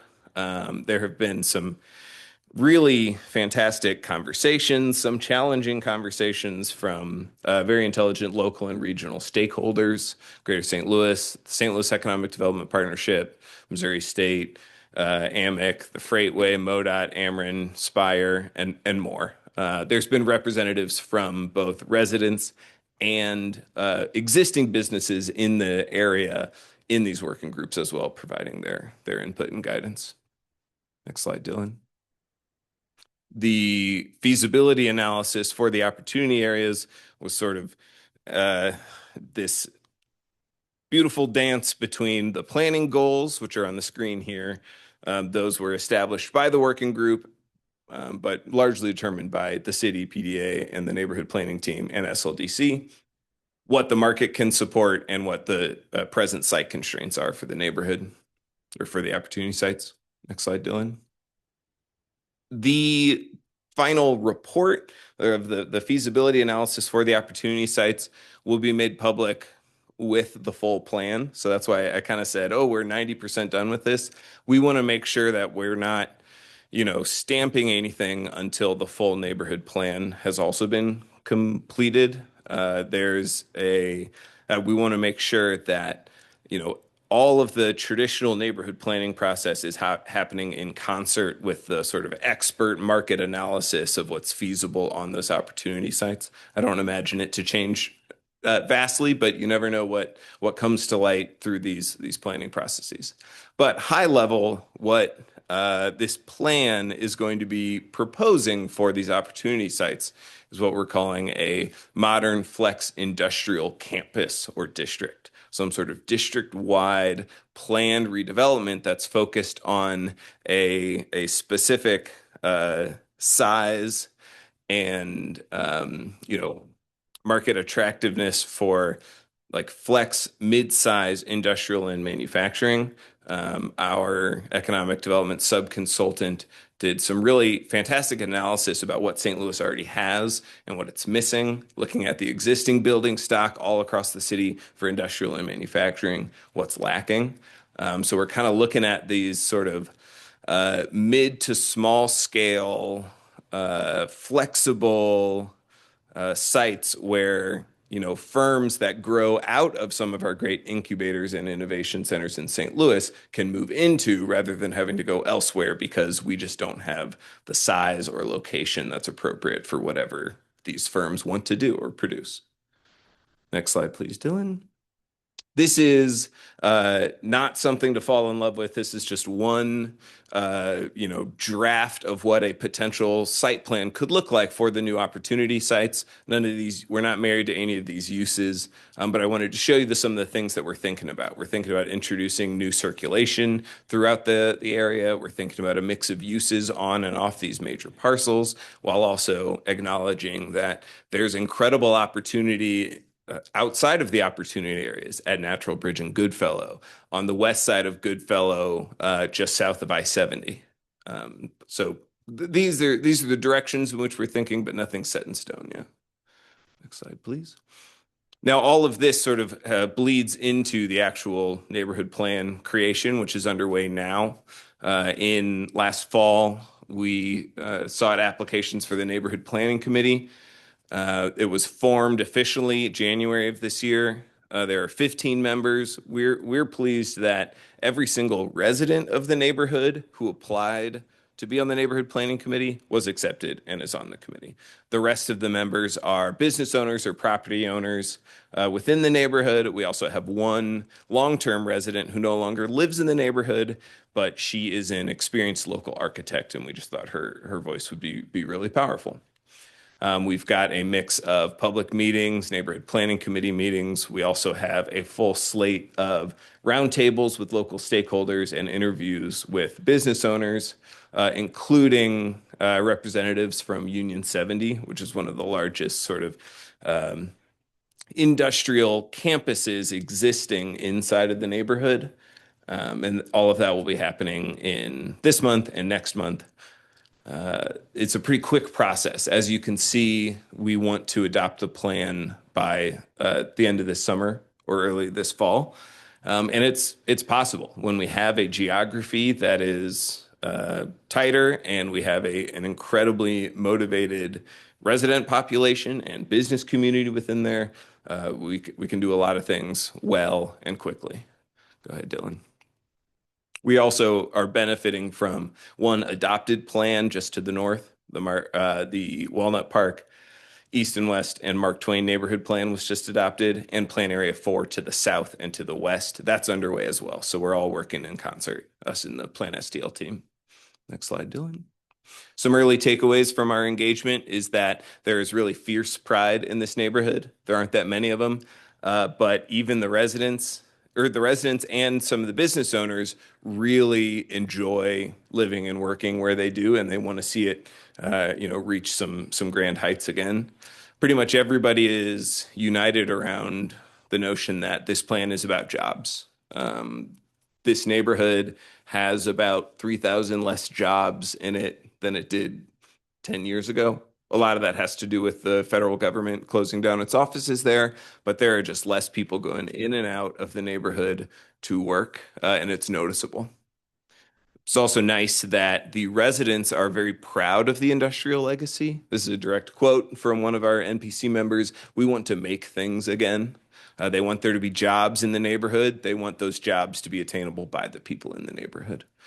There are myriad of concerns about public safety, particularly dumping, being adjacent to St. Louis County, and the maintenance of infrastructure in and around the neighborhood.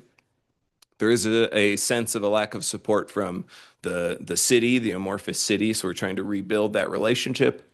Also, residents and businesses are showing a willingness to shift from previously adopted plans in order to capitalize on the opportunity of these sites and of the industry here. Mostly I'm nodding towards plans for the SLAP site. Previous plans have indicated that it should be regional commercial activities.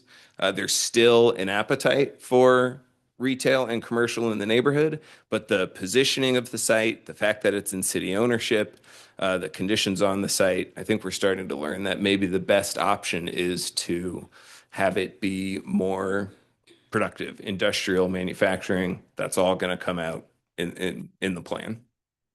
Next slide, please. We've drafted a vision statement. It's fantastic. We've got a couple of goals. We're working on strategies. Next slide, please. There are about 20 slides of just existing conditions. In case you all ask me questions, I will refer to them, but we're not going to go through them all. That's the end of my presentation, and I would love to answer any questions if you have them. I'll make one comment that this federal land that's been involved, Congressman Clay was very, very helpful in us getting the old SLAP site. The dance that's now being done about the current disposal of the federal land seems to have a few more dance steps than they've been used to. Put it that way. All right, thank you. I'm just going to open up to any commissioners that have any questions. I've got one. I drive that corridor all the time, and you're right, it's well used, but MoDOT, there's some real challenges with access on 70, the curvature of the road, the grade change there, to increase usage of trucks. There's going to have to be some major reconstruction as you go forward. Has that been, I know that's been discussed probably. Yeah, we are, speaking of dancing, MoDOT is challenging to get a lot of hard information from. They also are a decent sized landowner in the neighborhood, mostly because of strange, weird remnants of right of way. There's a oddly shaped parcel in between Riverview and 70 that there's a long-term lease for someone storing trucks on it, and they aren't telling us anything about it. And we sure would like that to become productive land again. But we are continuing to have discussions with MoDOT, also with the regional freightway to see what are the sort of long-term visions and long-term needs. Something that we haven't done yet is engage with our regional planning organization, but that's on the list as well. Are you good? Yeah. So I have a question. Goodfellow itself is enormous going through this area. It is wider than Interstate 70 Yeah. at Goodfellow. So What they're doing right now. Well, right now there's a resurfacing and safety improvement project that's ARPA funded. It's under Okay. construction right now. Okay. We're basically considering those improvements temporary. This plan will come out with, enhanced recommendations for what the corridor should or could become. But at least for right now, there's the safety improvement project underway. Okay. I thought they were reducing a lane.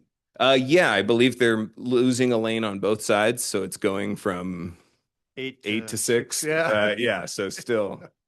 Yeah, I just, Something. it's, I know this is an industrial area, but that corridor clearly seems to have a blighting impact in its current state, and much less the mismatch between probably the modal demand and the facilities that are provided along it and all of this. You hadn't mentioned that was part of the study. I was just asking you if that's. One of our early thoughts is how do we want trucks to get off 70 at Goodfellow. How do we get them off Goodfellow as soon as possible? So we are trying to tease out what would interior circulation look like if we can get people off Goodfellow, either right at the north of the slab site, or they come down to Stratford and come off there, and then trucks are not going between Stratford and Natural Bridge unless they're for some local delivery. So we're aware of that, and that is a big concern of the residents. Nobody wants to walk along Goodfellow. Nobody wants to bike along Goodfellow, no matter how great the bike paths will be on there. Right now, it will change. Encouraging good driver behavior can be an issue too, right? So, Yeah. That's all I wanted to, thank you. Thank you. I'm just also looking forward to what Locke and Minky has to say about what to do here. I mean, I want to see some grandiose ideas about what to do. I think about, just going on Goodfellow, it's like, it's a highway and it's too wide, which leads to bad behavior.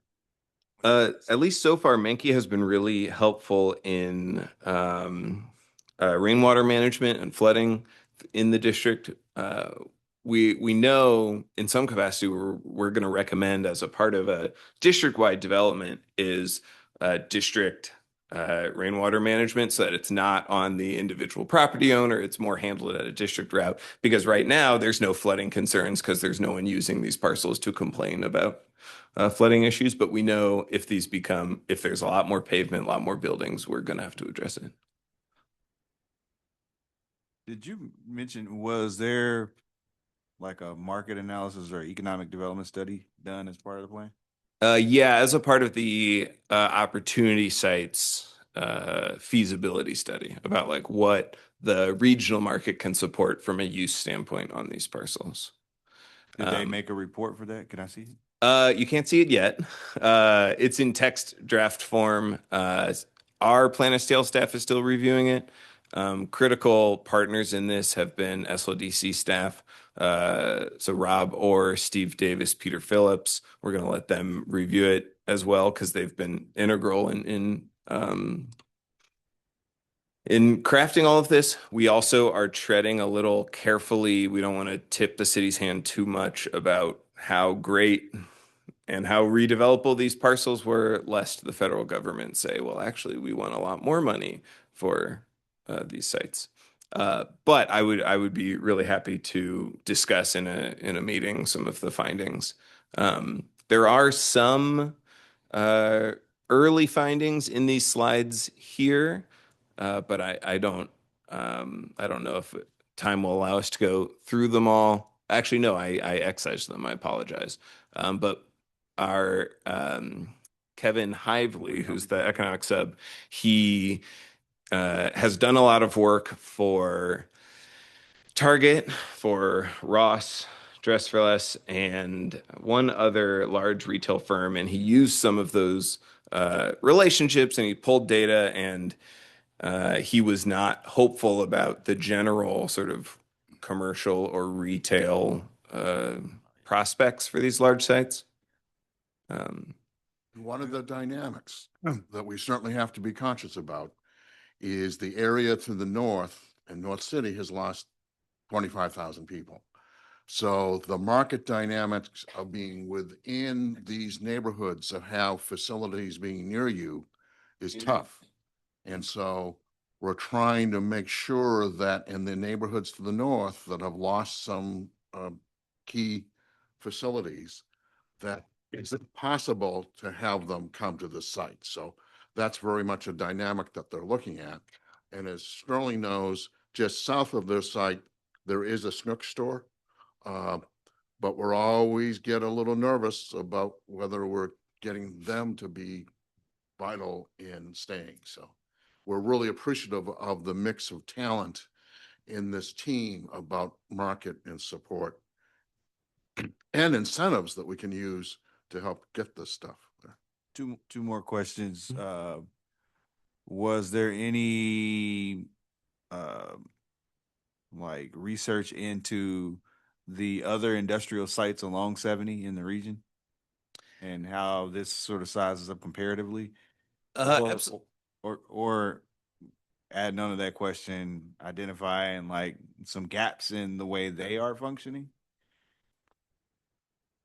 There hasn't been a deep dive into how nearby industrial operators are faring, but there was a warehousing and industrial like building analysis, just like what's the age, what are the floor heights, what are the load weights of existing structures in the city, and we're not doing that great. We have a lot of very old, smaller scale industrial buildings, so that at least is informing what the sort of recommended building type on these opportunity sites may be.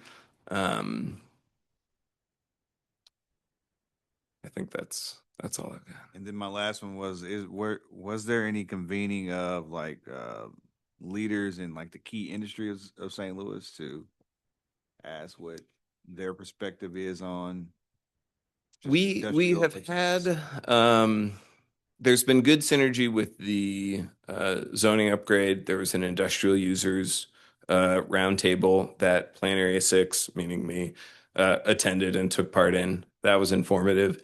We continue to have interviews with organizations like Amec STL has been very supportive, but 39 North, Cortex, we know that there are good examples of major district level redevelopment and incubators that have happened in the city that we want to learn from. We're not trying to recreate that. We know the sort of flavor that we want to attach to this district. It's advanced manufacturing. It's industry innovation rather than like the tech medical stuff that we already have existing in the city. So we're trying to learn from the people that have done it well so far in the region. And Rob Orr and GSL were working on those type of things before we started to say, let's focus under the umbrella of neighborhood planning. James, let me have one more question about the plan to have SLDC, and I wanted to kind of direct this to Don too. SLDC to participate and sit in on this planning process, which is key. Mm-hmm. But the same concepts apply to our residential plans. Yeah. Our residential plans point out we have economic challenges in a lot of these neighborhoods, and we give them site plans, we give them land use plans, but we don't really give a way to get the financials to work. Driving valuation is a economic thing, and I think SLDC, we're talking about spreading ourselves thin, but I think that component could be added to our neighborhood plans to help them, because there's some consistent, it's not like they have to do it for every plan. All 5 or 6 of those neighborhood plans have the same economic profile and could be assisted by having SLDC focus on the residential and the small commercial versus the industrial. Yes. So Yeah, I believe one of the commissioners last month said, "Are you learning anything from these neighborhood plans that we can just, like use in the in successive plans?" And I think that will be key in updating the standards for Plan STL plan adoption that we're going to do later this year. Also, we are working closely with the other plan areas because Commissioner Williams made a good point about the existing industrial areas in Plan Area 2. There are also large pockets of existing industrial just south of Natural Bridge in Plan Area 4, and we don't want them to reinvent the wheel. We're actively riding on. And one last thing. So you mentioned Union 70s. They've been pretty successful. What are the feedback and their feeling? The other Chem Line, it's a big chemical. They've done a lot of expansion in the area. They're east of Union. Yep. But they've also done some expansion. What are those users that are there right now that have been there in 15, 20 years? What are they involved in? Yeah, those are the ones we're trying to loop in now. It's been easier to engage with Union 70, and also Park 70 is a smaller business complex on Goodfellow because it's easier to, get one representative from them. But there is a surprising amount of vacant or at least underproductive privately owned land right there in between Union and Kings Highway. And it's a goal of this portion of the planning process where we're sort of shifting focus away from the opportunity areas to lend what we've learned from those 3 site analyses to apply them on these smaller disjointed sites, or to help people like Chemline to sort of scale up what they're doing. That sense that there's been no help from the city is kind of pervasive in the area, not just from residents, but from the business owners as well. So a lot of them have no interest in talking to me, and I'm trying to rebuild that relationship because it's time to hear, what are the things that we can do better, because that's what the plan's for. And you'll be back before us another time. Yeah. Yeah, I'm really excited about this plan. My knowledge of the area is extremely limited. I regularly worked and partnered with a warehouse on San Francisco and Kings Highway. So I like that tiny little corner of the plan. I really only traveled, there and back. And just that small scale industrial could be so much better. But I have no idea about all the stuff behind it. So I'm very excited to have this plan be completed and to learn more about this area. And I think as much as we should have SLDC be involved in neighborhood planning, I would love to see, more, clarity on how neighborhood plans influence SLDC priorities too. So, maybe the commissioner next to me can make that happen. And remember, one of the things that sometimes that's forgotten is all Chapter 99s need to be in compliance with the neighborhood plans.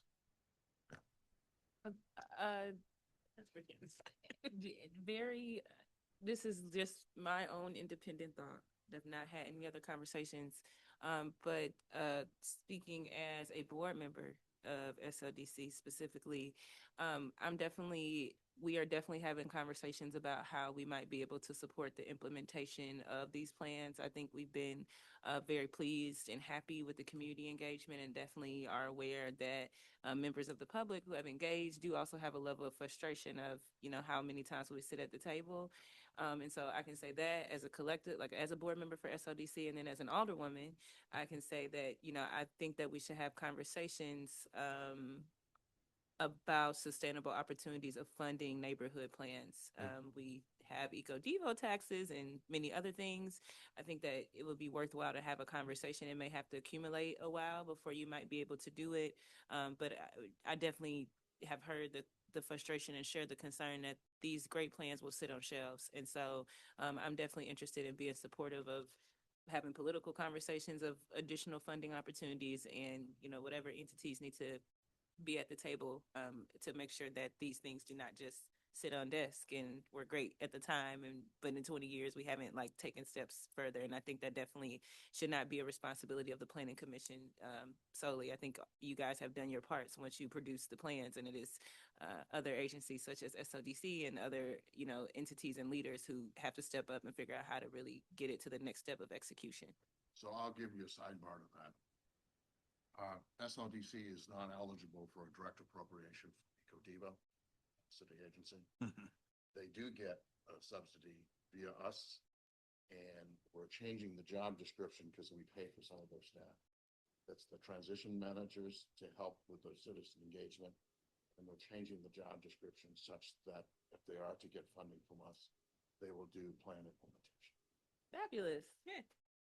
And I do want to take this opportunity to shout out Chevette Wayne, who is the neighborhood transformation manager for this neighborhood. She has been a really invaluable asset in getting community members and stakeholders and businesses on board, and also the support of the local neighborhood improvement specialist, Jordan Simon. So this really is a multi-departmental effort. Transition. So to now that as we've adopted, and you were there when we adopted the plan of sales. Both. It is about getting implementation. It's going to be nice to have somebody that's been participating in some engagement, but also now is the plan, is my task. Absolutely. Any comments from folks online?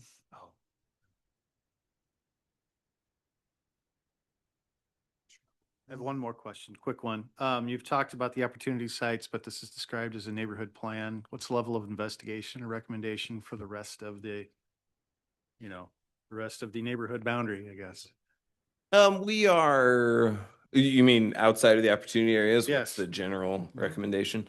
There are some redevelopment tools that the opportunity sites will likely or could take advantage of that the rest of the industrial neighbors could also take advantage of. Some of the implementation tools that will apply to the opportunity sites will apply to the rest of the industrial areas. When it comes to the residential or commercial areas, we're still goal setting now.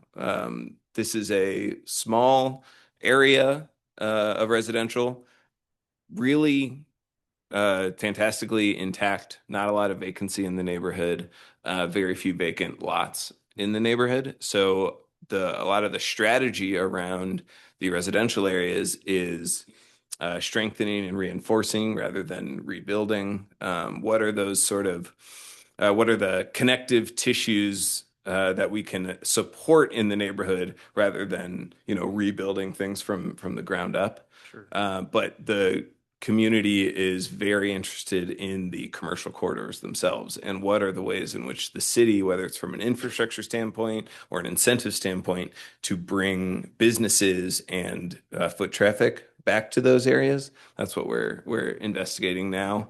And already the Alderwoman, Pamela Boyd, has been a great partner in it, and we look forward to continuing that. Is there any value in extending that internal circulation pattern that's conceptualized right now connected to the other industrial areas of the neighborhood or no? That would be great. We're sort of constrained by the rail bed and also by the footprint of Union 70 itself, which crosses the rail bed. But we are going to be making some recommendations about Riverview and Bircher and total circulation throughout the neighborhood. The only thing that we've actually produced options for at this point is in the opportunity sites, but we're considering it. Okay, I was just thinking the opportunity to take more truck traffic off of your main arterial pipelines through these internal circulation patterns. There's also ownership issues. A lot of the streets within the neighborhood, particularly within Union 70, have been vacated and are private streets owned by Union 70.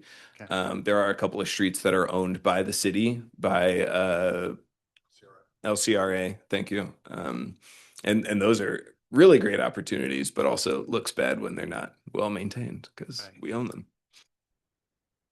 Thank you. Thank you.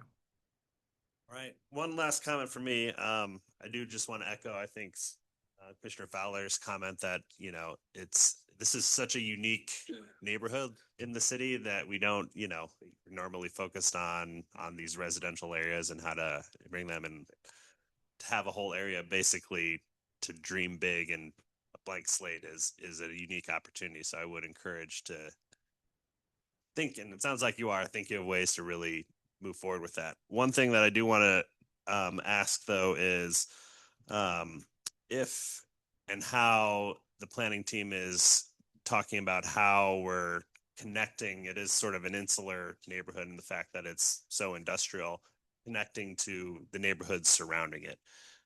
For example, maybe one day in the future, Green Line something will continue up Natural Bridge and, connect to the neighborhood. We heard in the adoption of the plan last month that the residents just to the north of here lack quality parks, green space. Has there been any consideration for using some of the vacant land for that? I know they're separated by a highway, so that makes it challenging, but just some of those things on how this can connect to the communities around it. Yeah, great points. We're particularly to green space. We're considering it. There is a frequently used public park in Pine Lawn just across the city limits that the neighbors, at least within this neighborhood, say they use regularly. Barrett Brothers doesn't get that much use. It certainly did when some of our legacy residents were growing up. To that point, of the members of the NPC who are residents, the shortest tenured one is 12 years and the longest tenured one is 53 years. 3 of the members of the neighborhood planning committee have lived in the neighborhood for more than 50 years, one of them for more than 30 years. So I'm really leaning on them, and so far they haven't let me down. They're great. All right. Thank you very much, James. Thank you all. All right, with that, we will move into our last informational item of the evening.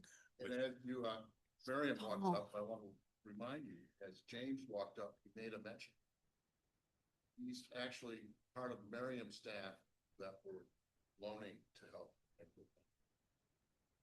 We're one big family. Right. I was even working on a joke about how it's like when you have family who lives down the street. I feel like that's the zoning team now.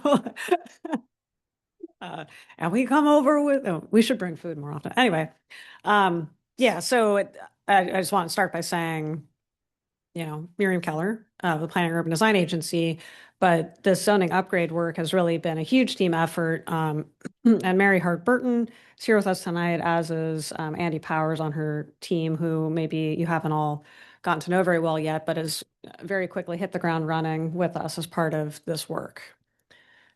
So zoning upgrade. Oh, actually, do you have the other PDF pulled up? So Code Studio couldn't be here tonight, but I thought it would be good to kind of just make sure the commission is aware of where all things stand and kind of the high level of what we are putting out into the public for discussion and comment with the zoning upgrade. I'll follow up by email to make sure you have kind of easy access to all these materials, but just wanted to give you sort of a quick picture of where things are, the types of ideas that we're putting out there at the draft districts, standards, draft use tables, and the draft map. There's a lot of draft zoning now. Yeah, so quickly, project overview and timeline, this review, of course, keep going down.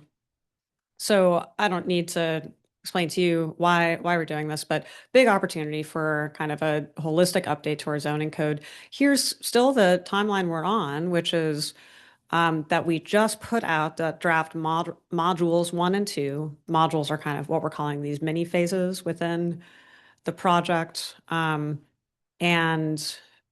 got those out at some workshops and a virtual webinar and a bunch of other things in late March, early April. And now our next module is to develop draft development standards, which would layer on top of those district standards and address things like parking lot design, signage, parking standards, and so on, kind of these citywide standards that may not be district specific. Our fourth module is administration. So all of the decision-making processes in zoning, how are those to be handled? still on target for a full public review draft by this fall. And yeah, that's good with the cursor. By this fall. And that would be just still a big draft available for refinement through the winter. So if you scroll down, you can see just a lot of ongoing engagement through public events, in person and virtual. We have our resident advisory committee, as well as we do our technical advisory group. We're calling the users working group because ultimately they'll use the new code, as well as an interdepartmental technical group and a bunch of stakeholders roundtables. James mentioned the industrial operators roundtable we had. We also had a small business session looking at some of the questions that the draft code raises and so on. So scroll down. Yeah, and then phase 2, this will contain many additional opportunities for review and revision. We'll also be working out how exactly we get this new code and map online in a really user-friendly way.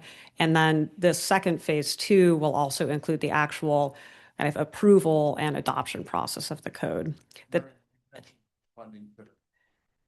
Yeah, phase 1, which is why we're staying on schedule, is funded by ARPA. So we're meeting those spending deadlines.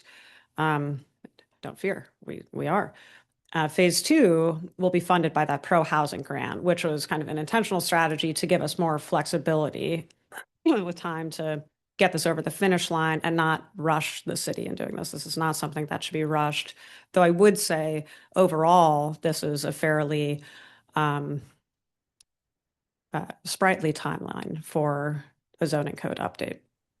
So the exact timeline for phase 2, we're still working out. I think once we get to this full draft this fall, we'll have a lot more wisdom on kind of the level of relative kind of comfort the city collectively has in moving toward adoption. Next slide. Yeah, so draft districts. This is where we are with the code. Of course, the new districts, map, district standards are all taking cues from the strategic land use plan. So this diagram, and that is the strategic land use plan, and this diagram has the SLOOP land uses across the bottom, and then there's a series here that shows how these relate to new draft zoning districts that kind of offer a more varied palette for achieving like site-specific implementation of the land use goals of the land use plan, and kind of with respect to neighborhood context and existing conditions. So those neighborhood ones I'll address first. This first one is neighborhood cottage. So this is a special zoning district that we haven't mapped hardly anywhere in the city other than where this is the existing typology. But this would be a special district for things like tiny homes, manufactured homes, home parks, or even like cottage courts has been a point of feedback we've been getting. This would be exclusively residential outside of home businesses, or at least that's what we're proposing in this draft.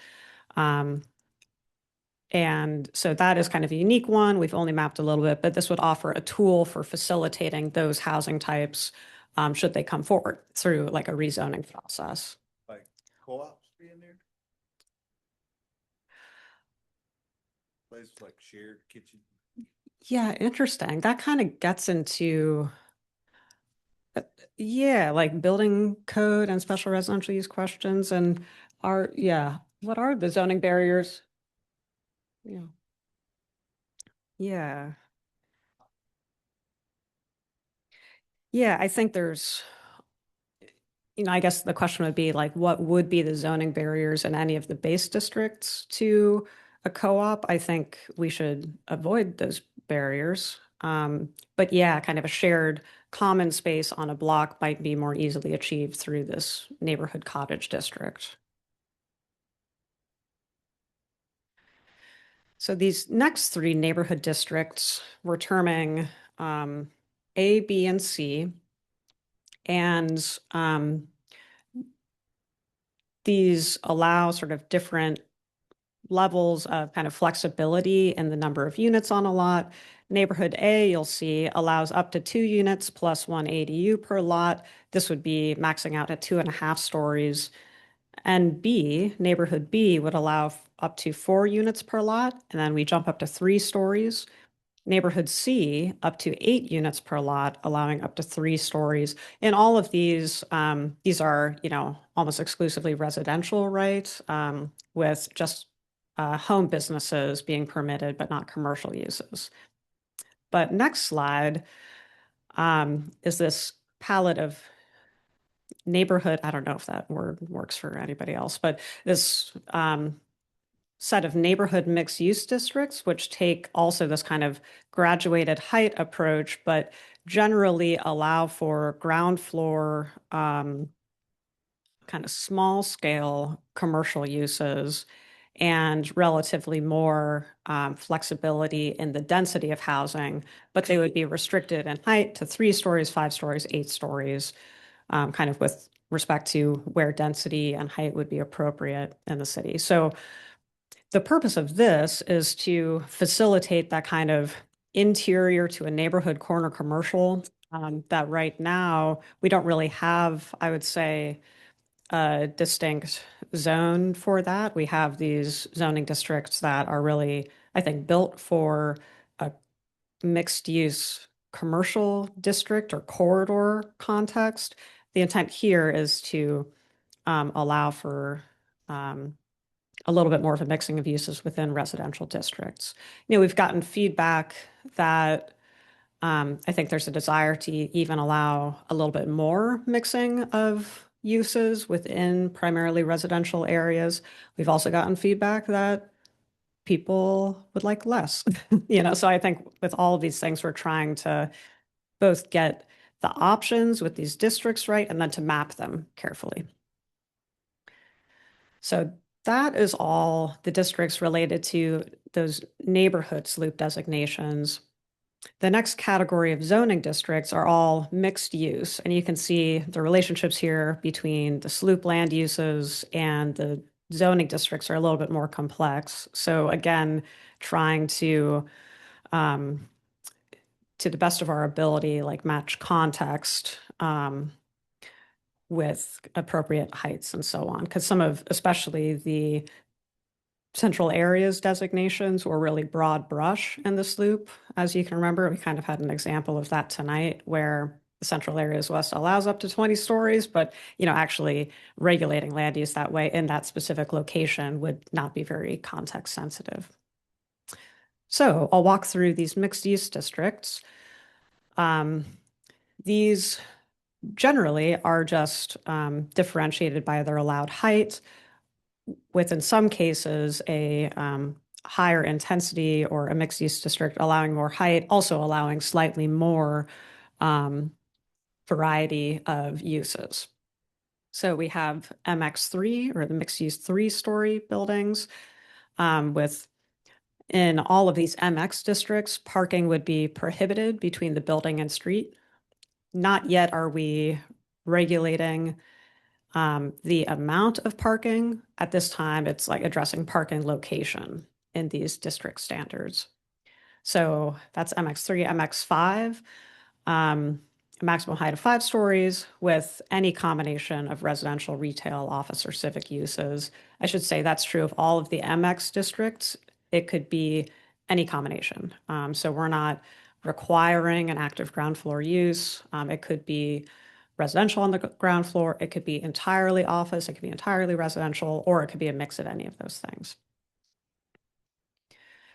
MX15, and then we've proposed this MX unlimited height district to allow for some flexibility and creativity in places like downtown where that type of height is appropriate, though we would have some sort of overlay to kind of limit height around the arch. So the arch isn't overshadowed or views aren't blocked. So that the policy we kind of have in the city's L district would be maintained in some new way. We do have this commercial general district, which would be the only district that allows auto-oriented uses, such as shopping centers or gas stations, conditionally in every case, or drive-throughs. The building shown here, of course, is the Target at Hampton. This district would also be used in smaller parcels where there's an intent to continue to allow a little bit more auto orientation with the uses. However, the district standards for this do require, in all this draft, right, at least some part of the building to be brought up to the street. So, and in the draft we put out, residential uses would not be permitted in this district. We've already gotten feedback that, why do that? Or, maybe think about that differently. And I think we've also gotten feedback that, we don't want any auto-oriented uses in the city anymore, kind of on one end of the conversation. On the other end of the conversation, a little bit of a these uses will continue to exist in our city, so we need to appropriately guide them with a district like this. We've even gotten a little bit of feedback of we've been either too generous with the mapping of this. We've also gotten feedback we've been too sparing with the mapping of this. So I think we have a lot of work to do to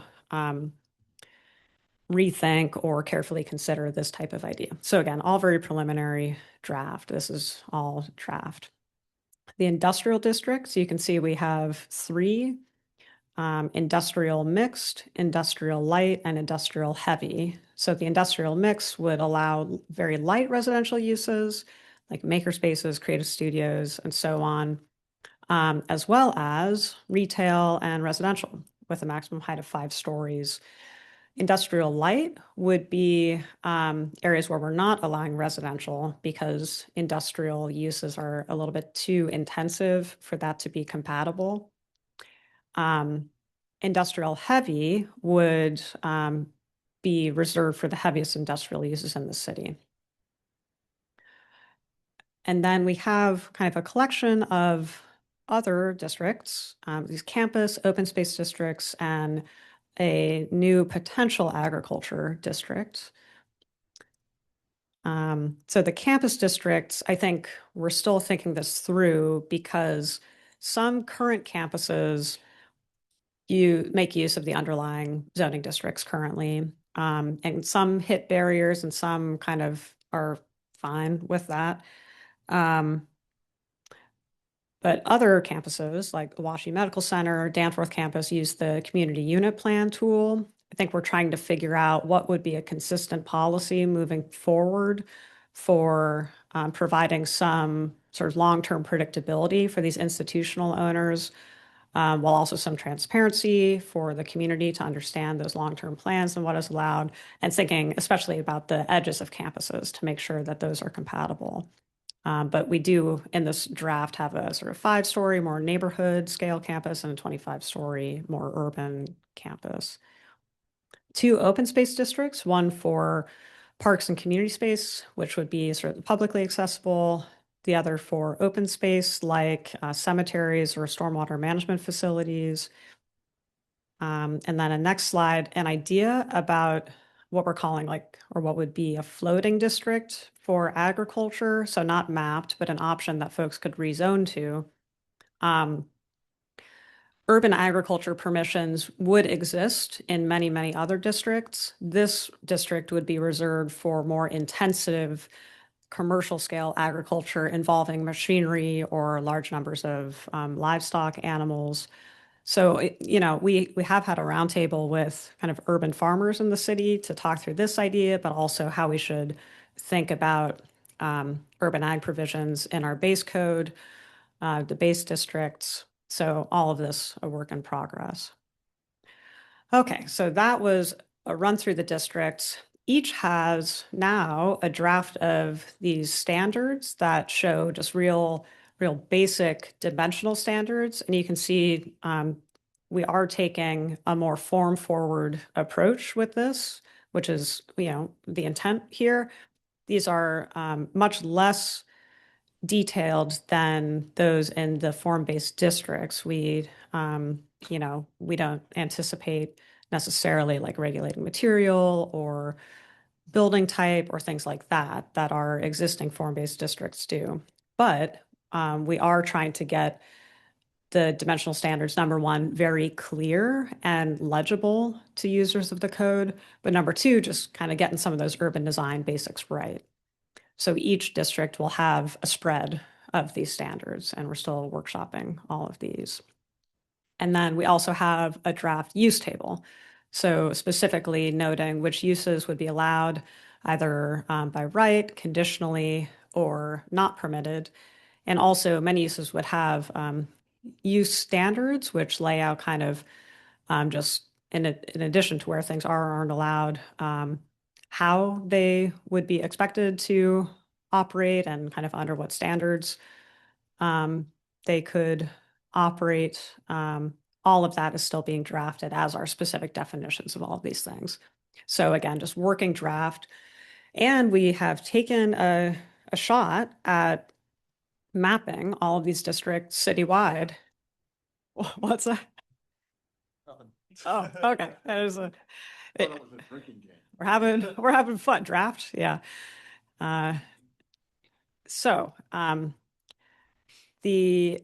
We shared all of this in some workshops, and we didn't, sit everybody down. It's like, hey, look at the citywide zoning map. Tell us what you think. We kind of raised some specific questions that's the draft map kind of raises for specific parts of the city. So for example, one of the facilitated discussions we had at the public workshops was looking at the draft map for Patch because it raises some questions about sort of residential and commercial and industrial adjacencies. Those questions are applicable to many parts of the city, of course. Also raise some questions about flooding, applicable to many parts of the city. So yeah, some great discussions at these workshops. The process for developing this draft map was referencing, of course, the SLOOP as the guiding document with some reference to the existing zoning code and some care in reviewing the existing form-based districts. There was an internal working draft for a minute where we just tried to, as staff, identify like real big red flags and address those before the first public draft was made available. I expect, I am certain, because we've found many things already in the first public draft that there are certainly many mistakes. There are certainly many things that will need to be changed in that. But the approach we're taking here intentionally is to get these drafts in front of the community sooner rather than later in the process. So we have as much time as possible to collect input and refine. And what's cool is Code Studio has, zoning's pretty cool, but also Code Studio has, great idea, Dylan, made all of the draft map. Oh, our competition, no. The draft map, draft district standards, and draft use table are all online in a sort of interactive, commentable format. So that is all on the website, and boy, are the comments coming in, which is great. So this will be up through the end of May, at which point we'll close things down for a couple of months so the team can review all of the comments and put out another iteration of the draft map and draft use table and everything else in July, at which point we'll also have the draft development standards to release.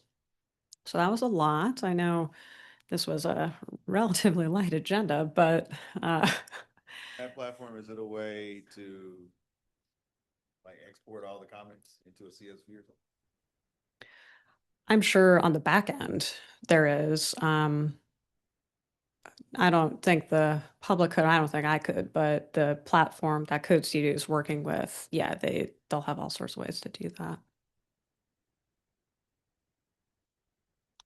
So the intent of this presentation was, Code Studio is not available, but just wanted to make sure the commission was available of the status of all of this work and what is to come next. We're trying to work out that Code Studio would be available for potentially a more comprehensive update and discussion at the June meeting, but we're still trying to nail that down. And at that point, we may have more of a summary of the feedback that we've received so far. Outside of being engaged citizens, as we should, how can we be most helpful as a planning? Why you go folks? Well, I think spreading the word, I think the thinking about June was, or kind of some milestone where we have the initial round of like feedback consolidated, is that I think getting the commission's sort of partnership in reviewing that and discussing some of the trade-offs and ways to balance that feedback in future refinements will be really helpful, because I can guarantee we will receive exactly opposite points of feedback in some of the policy approaches here, some of the mapping choices, and so on. I can guarantee, because we already have, like I described on that commercial general point, I assume the conversation around, do we want an exclusively single-family zoning district will be another important discussion point. When we get to parking standards in the development standards, that'll be an important discussion. So I think as we sort of illuminate and get initial feedback on these like big zoning policy issues, it'll be really good to discuss that with the commission.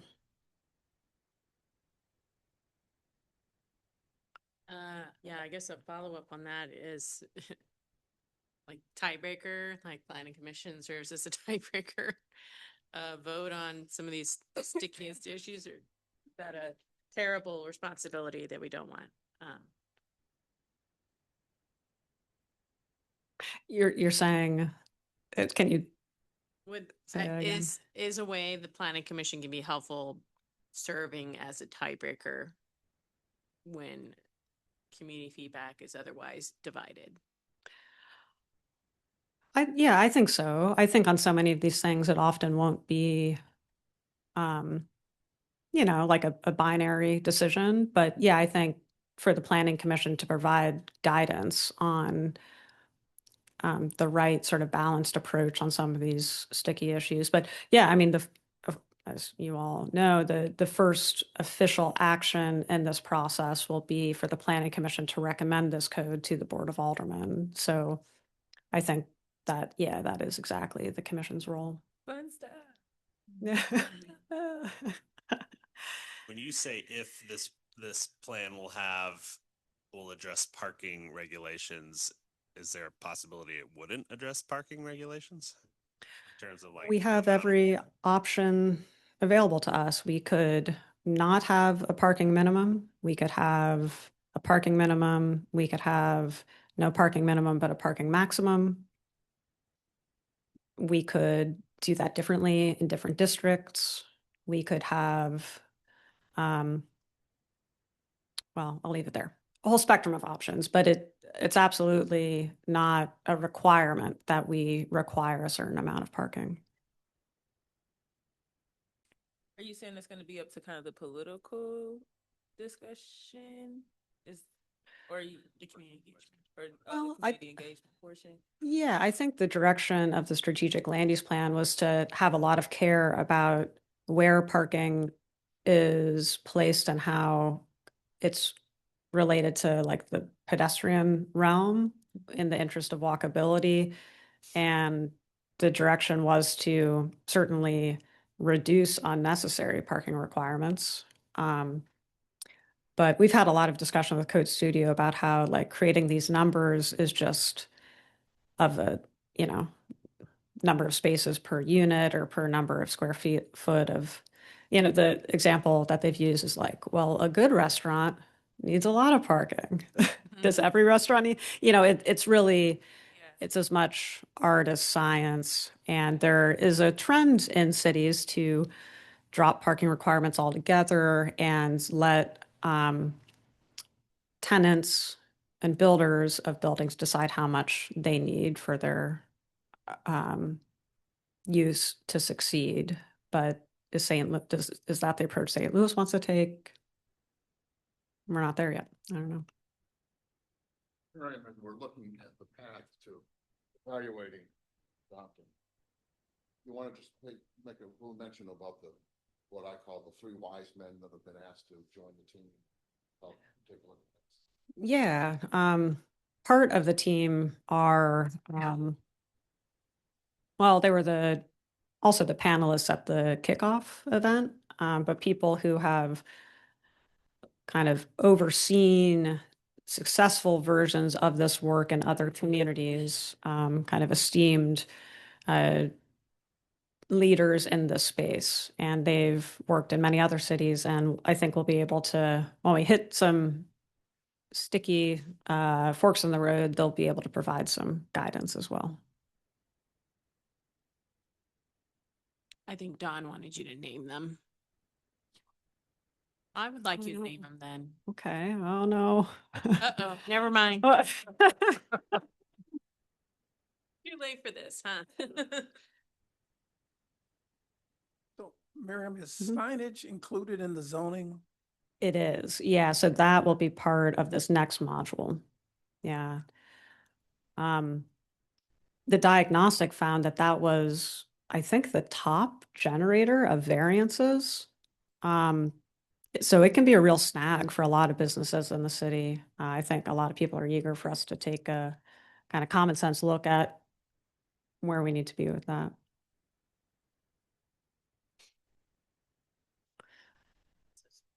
Great.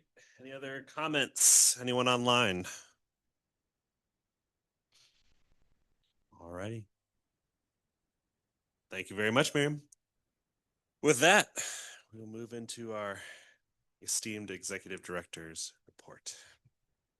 I'll have many notes that I have here, and the first one I want to lead to is, as you know, and you've seen even our packet.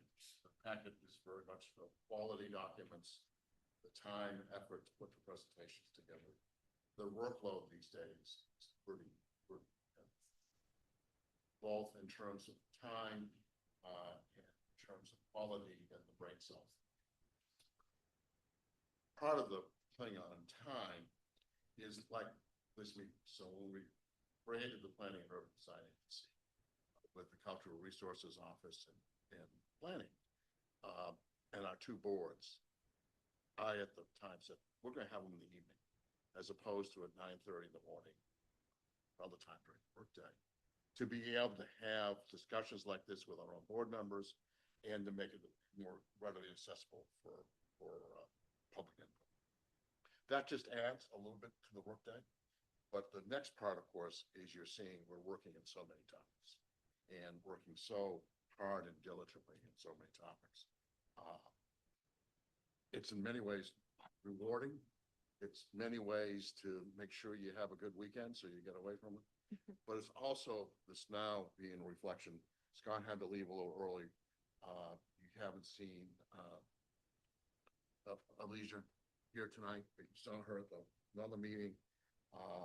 What I'm going to is those senior staff members, if you sat outside the mayor's office or you were perhaps inside, you'll see that our senior staff in these various topics of their expertise are often going to the mayor's office to be a participant in a meeting with somebody from another city, another key regional thing, to help provide input, guidance, and et cetera, on a topic that we know.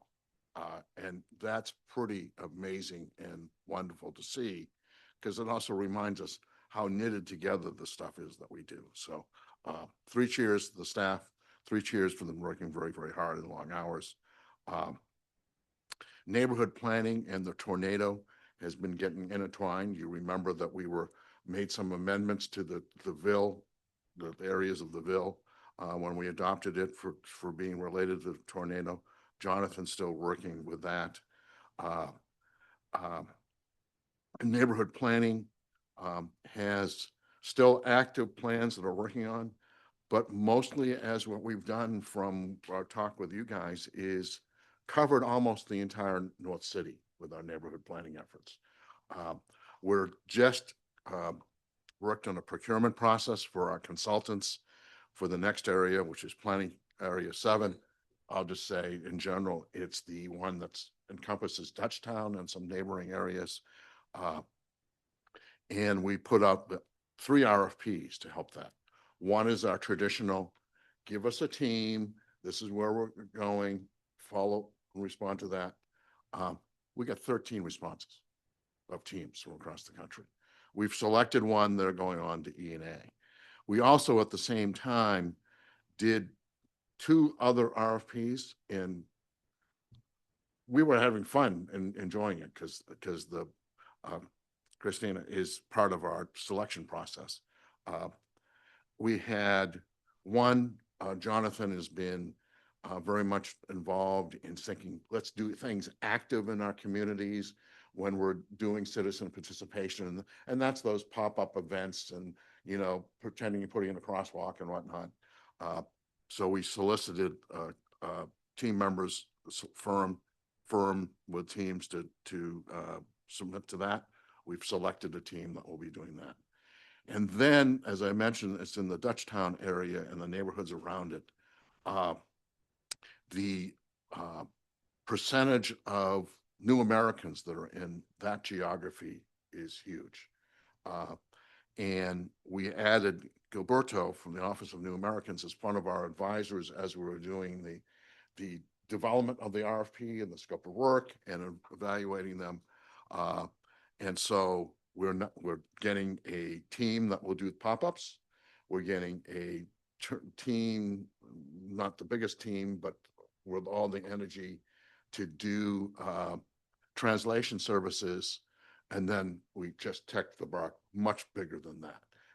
It's to be able to not only speak the words, but be proper in your actions, understanding who should be, what's the cultural stuff that you should be engaging with. And we're pretty excited about who we have for that. We're very excited about Gilberto helping with advising them.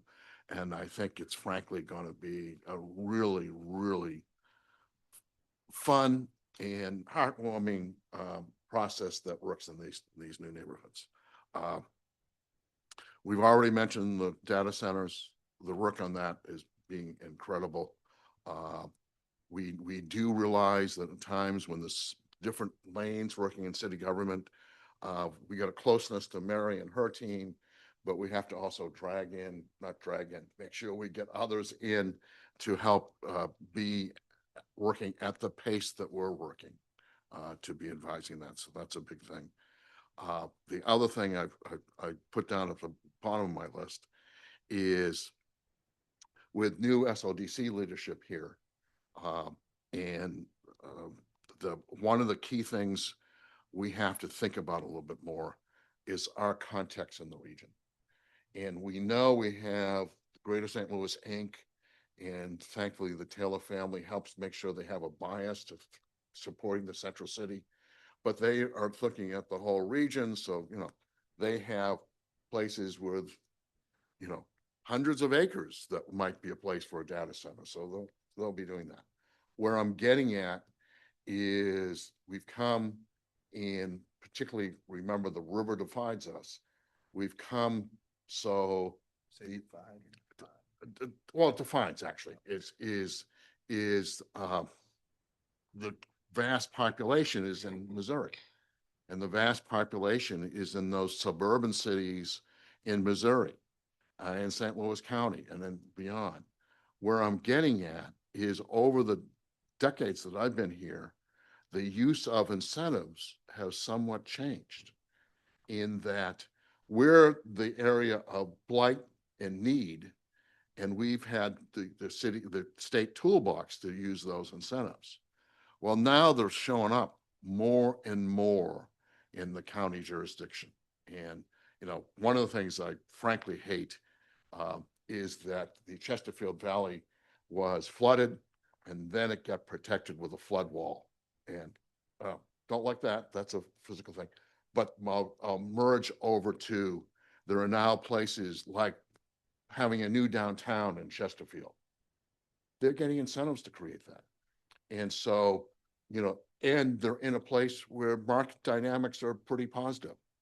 that's a long-winded to say that I'm quite concerned about that. So one of the conversations that we're going to have with Stephen as the new director of SLDC, help understand how we're competing in the overall region, particularly our colleagues that are using things under state government that was mainly meant for places with real blight and challenges, how they're using it. And they're using that in a way that makes it a competitive tool to us who's used to most of be getting the use of that tool to make us be competitive. And so glad Stephen's here. That's in a certain part of things that we have to have our context going forward. So with that, thank you. And I don't know where we're going, but we're going for a drink. All right. Thank you very much, Don. With that, we are come to a close. I have a motion to adjourn. And move. So moved. And seconded. All right. Very much. Need a vote? Like a bell. The gavel. The gavel. You don't say.